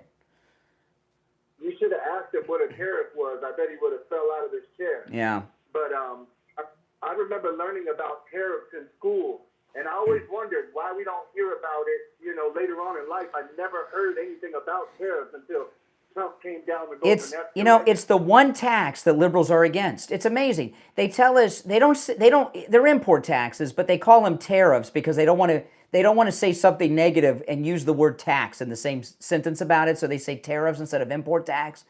But they keep telling they tell us that import taxes drive prices up. Well, then in that case, don't all taxes drive prices up? Why is it just import taxes that drive prices up? I thought it was funny funny when they kind of caught Biden on keeping the tariffs that Trump put in line for the 10% against China in the first term, and Biden kept them through because there was so much money they couldn't cut it off. They had to keep it. Yeah. You know, and it's pretty funny how they're all talking about this big beautiful bill, but they're not talking at all about what the tariffs would do to kind of negate all of what they're saying we're spending. That's right. You know, that's because right. That's income for the government. The government doesn't make money; it only takes money. So if it takes money from other countries, why would these clowns be upset? And why would they be upset? About Because they don't pay. Listen, they don't pay taxes, including the guy that claimed to make $95,000 a year. They don't pay taxes. The only people that are against tax cuts are people that don't pay taxes. Bums, losers. Yeah, the guy with $95,000 a year, he didn't even want to really go into Medicaid because he's never been on Medicaid. He doesn't even know what Medicaid really is and how easy it is to go around and get it. Yeah. You know what I mean? Because he's made good money his whole life. Yep. Hey, listen, I appreciate the call from Wellington, man. Take care. All right, you take care. Mike Lindell's on trial in Colorado, Steve. Really? I didn't read that anywhere. Yeah, it's a big trial, and on Monday they had jury selection, and the opposing all kinds of things, but but I'm following the day today. On Monday was jury selection. The prosecuting attorney, the opposing counsel, asked prospective jurors if they sleep on my pillows. Can you believe this? And if they do, they're off the jury. So they've only had people on the jury who don't get a good night's sleep, which is insane, you know. And then yesterday was opening arguments, and the other side said this. This is a quote. They said this in front of the jury, pointing and looking at Mike Lindell. "You are disgusting. You are a traitor to the United States of America." Can you believe that? He said that to Mike Lindell in court yesterday, the opposing counsel. Listen, I'm here to tell you that if you think you've gotten a good night's sleep in your life, you haven't if you're not sleeping on a MyPillow. I have the entire MyPillow sleep system, and there's incredible discounts with our promo code KANE at checkout, K-A-N-E. I have a MyPillow mattress. I have a MyPillow mattress topper. I have the MyPillow 100% Giza Cotton Dream Sheets, and I have the MyPillows themselves. And that's how I sleep every night. And the 4 or 5 hours a night I get each night, because that's all I have time for, are deep, well-rested sleep, because I'm sleeping with the entire MyPillow sleep system. Go to MyPillow.com, and remember, when you use our promo code KANE at checkout, K-A-N-E, you're going to start getting the best night's sleep you've ever gotten in your life. You're also supporting Mike Lindell, who's on trial right now in Colorado, and that's a tough place because that's liberal loony land out there. And you're also supporting this program as well. So make sure you use our promo code KANE, K-A-N-E, at checkout at MyPillow.com. All right, we'll take our break and be back with the Gold Report. All right, Steve, I'm going to put you on hold so I can call William. All right.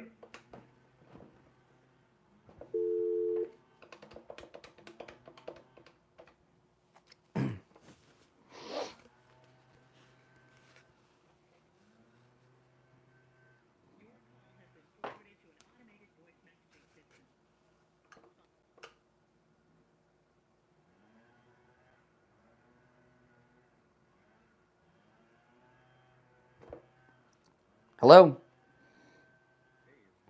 Oh, hey, William, let me hang up and call you right back. I got to call you in a different line, okay?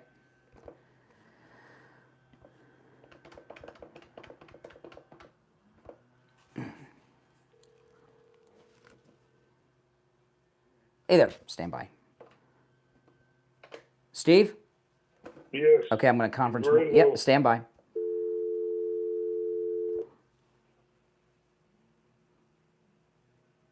All right, William, we got about 30 seconds.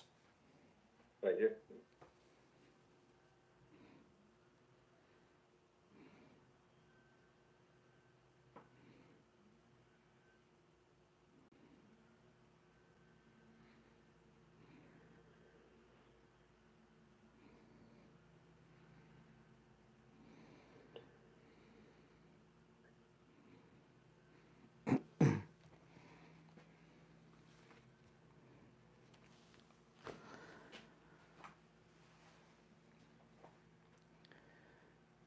All right, we are back. I'm Brian Craig. Steve Kane is here, and it's time to do as we do every morning at this time, and that's check in with William Youngerman from the offices of William Youngerman Incorporated in Boca with the morning gold and precious metals report. William Youngerman, how the metals looking today?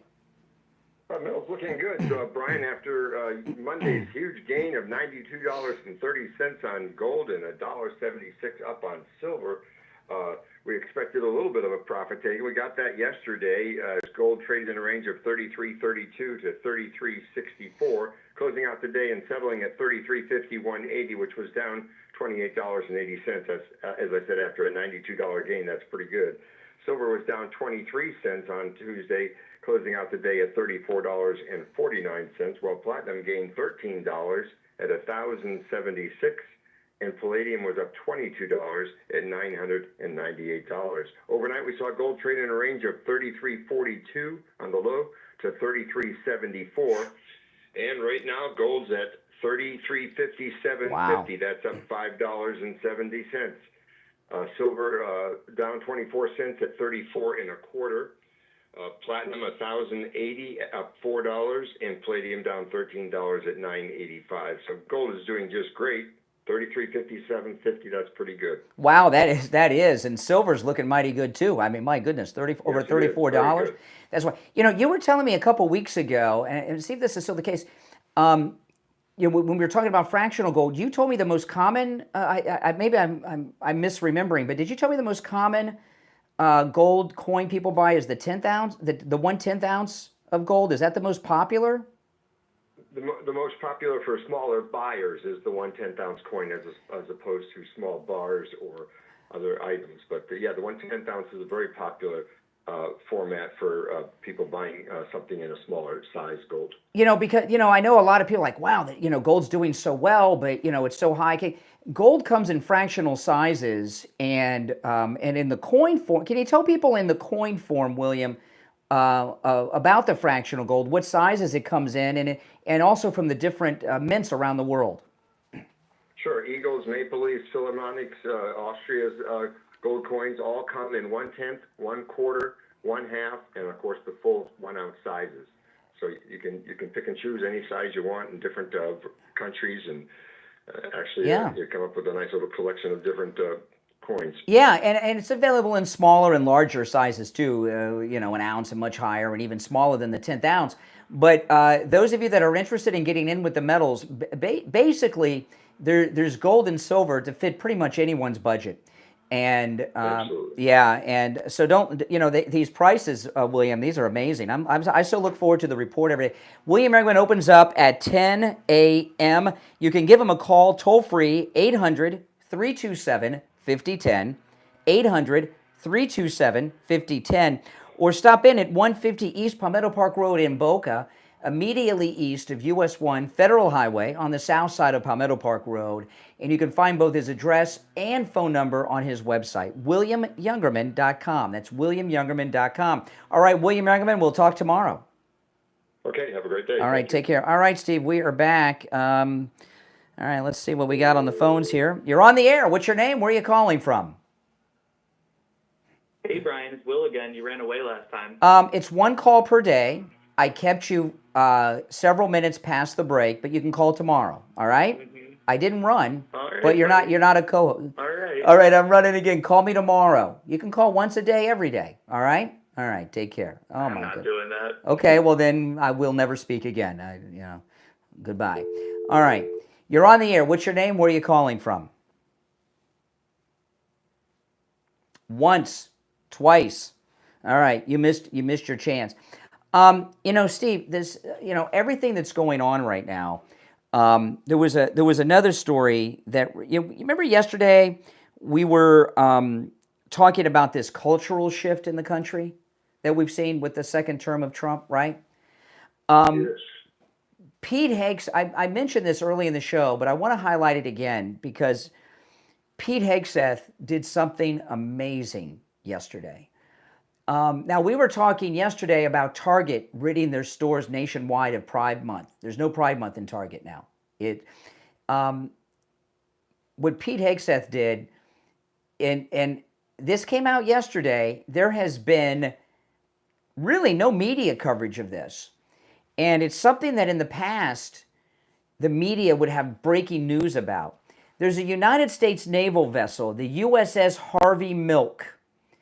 It's a part of, the Harvey Milk. Harvey Milk was a San Francisco gay activist. I don't know too much about him, other than he was a gay activist in San Francisco, and they made a movie about him with Sean Penn playing him many years ago. And I guess it had to be Obama. Could have been, I think it was Obama. Could have been Biden's, But they had a U.S. naval vessel named the USS Harvey Milk. And yesterday, Secretary of Defense Pete Hegseth stripped it of that name, and they're renaming the vessel. And there'll be no vessels named after gay rights activists in the United States Navy. They haven't announced the new name yet, but it's been stripped of the Harvey Milk name. It's no longer the USS Harvey Milk. And to do that, and they had a press release about it during Gay Pride Month, and the media has been silent on it. You have to dig to find stories on it. And that there's all these signs of the great cultural shift going on in this country. And it's not going on in San Francisco. Steve, this story, if this would have happened during Trump's first term, the media would be all over this. But they're not. And they're not, I think, for a couple reasons. And I could be wrong about this. I don't know. One, President Trump and the Trump administration are doing so much on a daily basis. There's too many balls in the air for the liberal media to get focused on any one thing.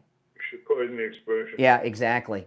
I didn't think that one straight through. Do I have to dump myself on that? But they're oh boy, they have so many. There's so much happening each and every day. The media can't keep up. So a lot of things they would normally go after, they don't take the time to do because they just can't. There's too much going on, because by the time they get a story package together, something else has happened. But the other thing is this. Do you know Jake Tapper's had his lowest ratings like in 5 years after he's had 30? Well, but the MSNBC has fallen off the map. Yeah, and the thing about Tapper, he's had a month of free publicity on every news outlet, millions of dollars in free publicity promoting his book in the last month, and his ratings still tanked. The rest, MSNBC is down 40% overall, with some of their shows down close to 80% in viewers. What do they got Rachel Maddow at? Monday nights. And Jen Psaki took over the other 4 nights, and she's just totally tanked. And what's going on in the media? See, Steve and I, we don't have to experience this because we have what they don't have: listeners and viewers.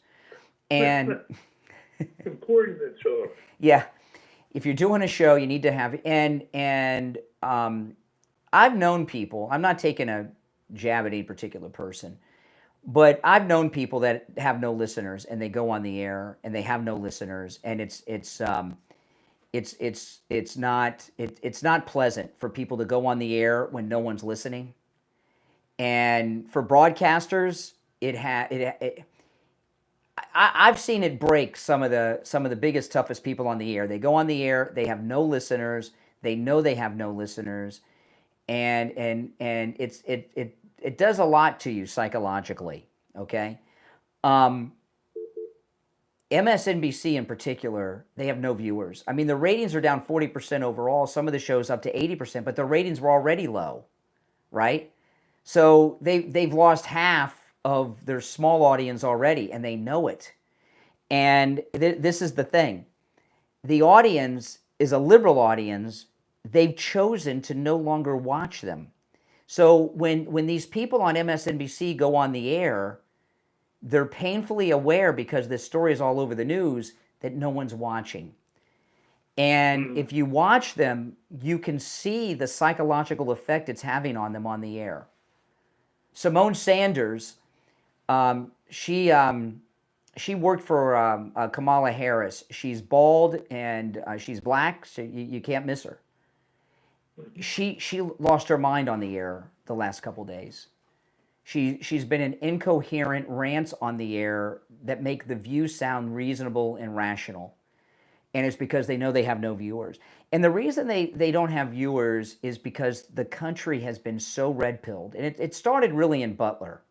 That was the big change. It's because watching liberal radio at MSNBC is a depressing experience. It's depressing. Yeah, and many liberals feel betrayed, like they've been lied to and they didn't come through for them. And they, you understand what I mean? There's a lot of that going on. So when you watch liberal cable news, this is the time when it's actually fun to watch, because that's like rubbernecking time going on now.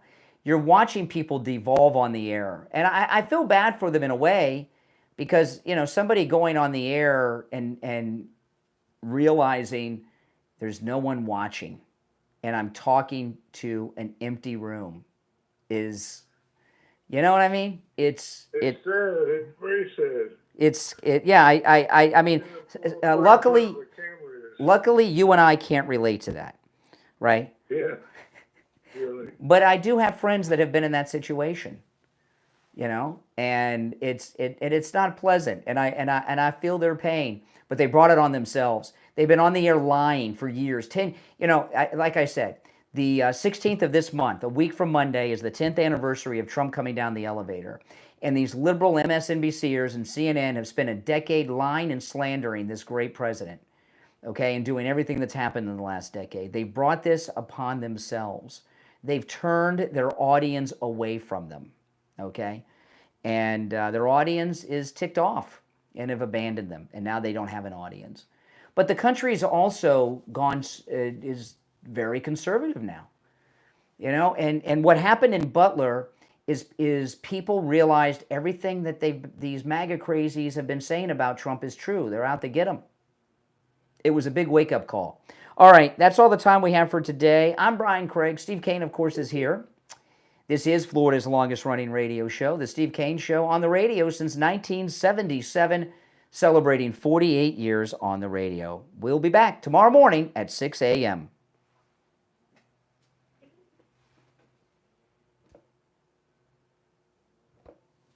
Hello, you're on the air. Brian from Deerfield. Hey, Brian, you got the post-after show. Brian. It's the after show. Okay. Do you want me to just hold on, or? No, you're on the air. Okay. Yeah, I thought those were two big stories: the Harvey Milk battleship that was they changed the name, and also the Target stores going from the kind of gay pride scenario to the MAGA patriotic one, where they changed all those displays out. Definitely the red pilling, but that Harvey Milk thing at the time was a very big story. It got media coverage, a movie made, like you said, the Sean Penn thing and that. And now it's under the wire, but it's still a very big story. Big story. And they're sitting on it because it doesn't. I mean, I think it's not that they don't want to cover it. I think that they're so depressed over these ratings that they just can't work. Are we seeing the demise of that narrative that we were pounded with for years and years? That's what I think we have. Their narrative is just evaporating in front of their eyes. Mm-hmm. And I think these are two good stories, the Harvey Milk and especially the Target story. I did not follow the christening of the USS Harvey Milk, but I'm sure it was a national story.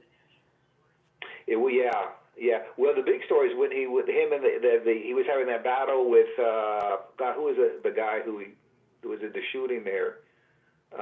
He was killed, Harvey Milk, wasn't he? Yes, he was. Yeah. But to merit having a ship named after you at the time, And now it's like things are being, I think. Was he ever in the Navy?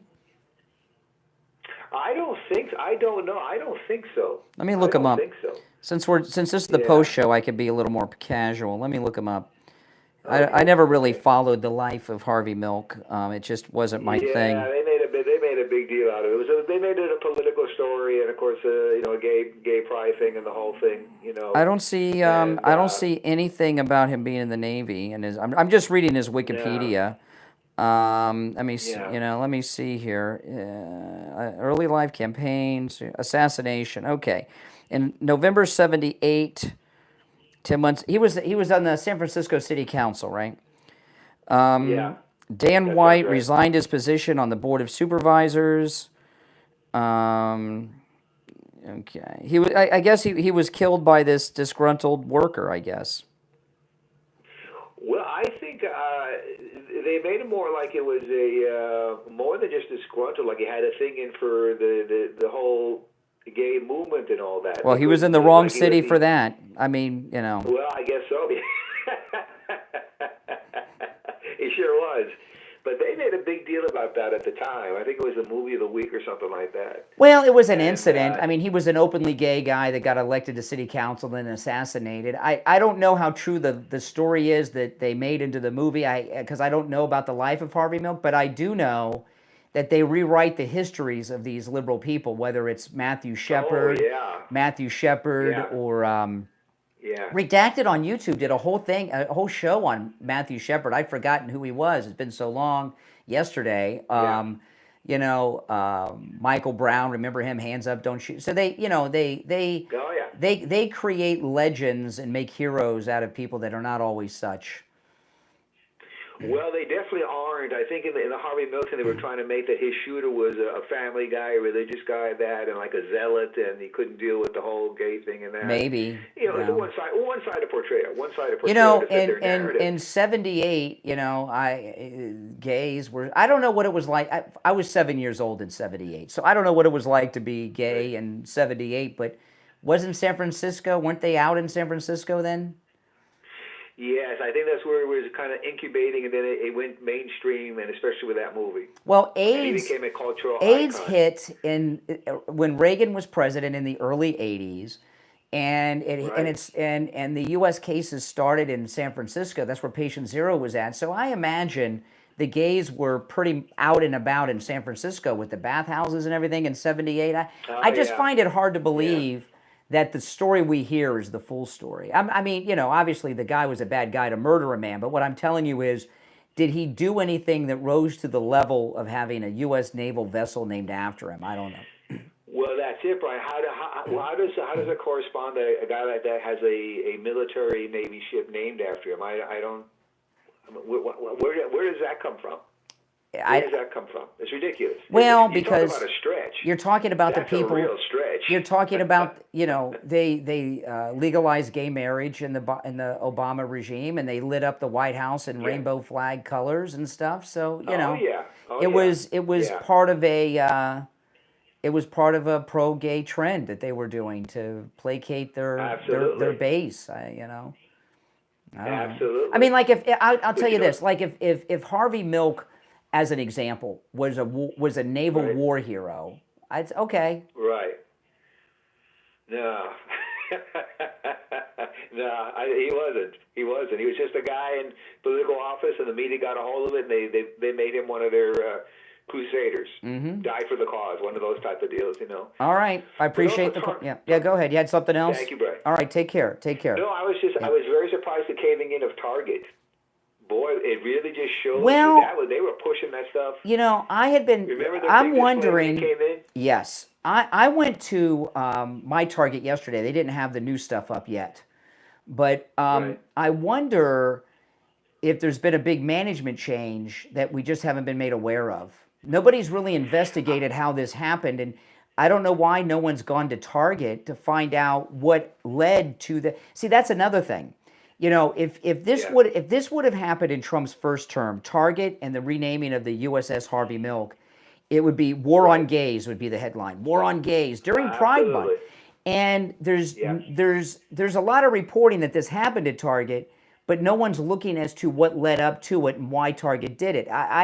I haven't seen them approach management at Target or anything to find out what went into this decision, because it's a risky thing for them to do. This could have gone south for them.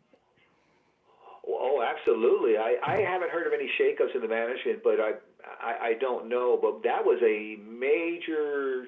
They did a 360 on that. I haven't even heard of I haven't even heard of a protest in front of a Target over this anywhere in the country. No.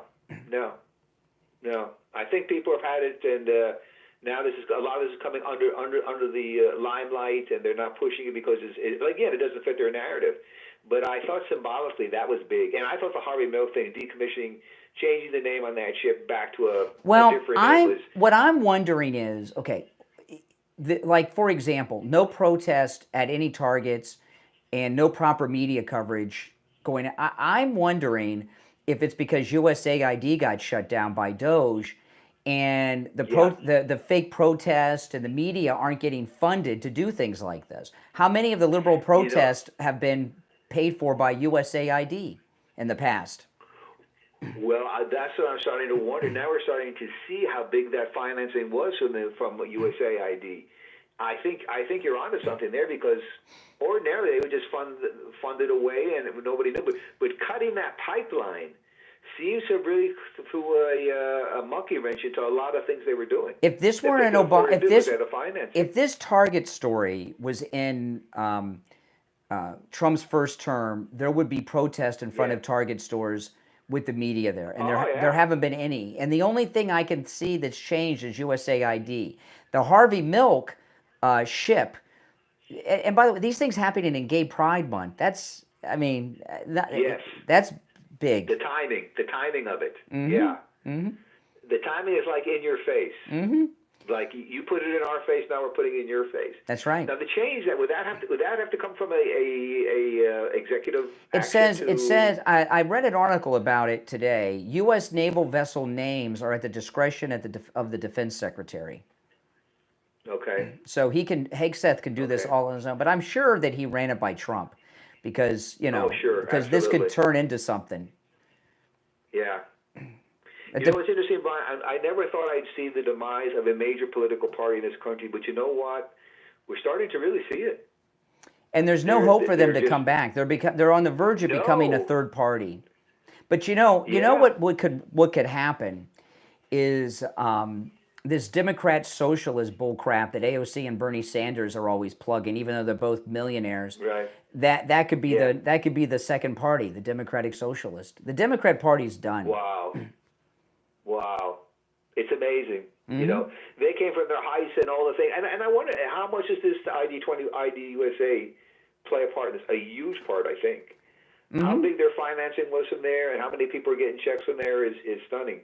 But to actually watch in real time the demise of a major political party that goes back generation to generation. Well, the Democrat protest, if you remember in the first campaign when we had all these rallies, all the liberals, including The View, they would say everybody's being paid to go to these rallies. Yeah. Which is, I've never been paid. And the reason they think that is because that's what they do. They pay people to protest. They pay people to go to speeches. So they just assume we do what they're doing. And it looks like that was USAID money. Well, you wonder how many, when you were at the Tesla rally, you wonder how many people they were getting a check who were protesting. Mm-hmm. Down in Fort Lauderdale, I think quite a few. Yeah. I think quite a few. Yeah. And a lot of times they seem that the protest seems to end like right on the dot, like at 12 o'clock, they're all going to lunch or something like that. Mm-hmm. Yep. I mean, they're part-time protesters. That's basically what they are. Well, listen, I'm going to run, but I appreciate the call. You made the post show. All right, take care. Yeah, some days when the radio show's over, I'll continue for a little bit and take some calls. And today is one of those days. If you're new, make sure you subscribe to the channel. All right. And if you're already subscribed, please like the video and share the program on all your social media, okay?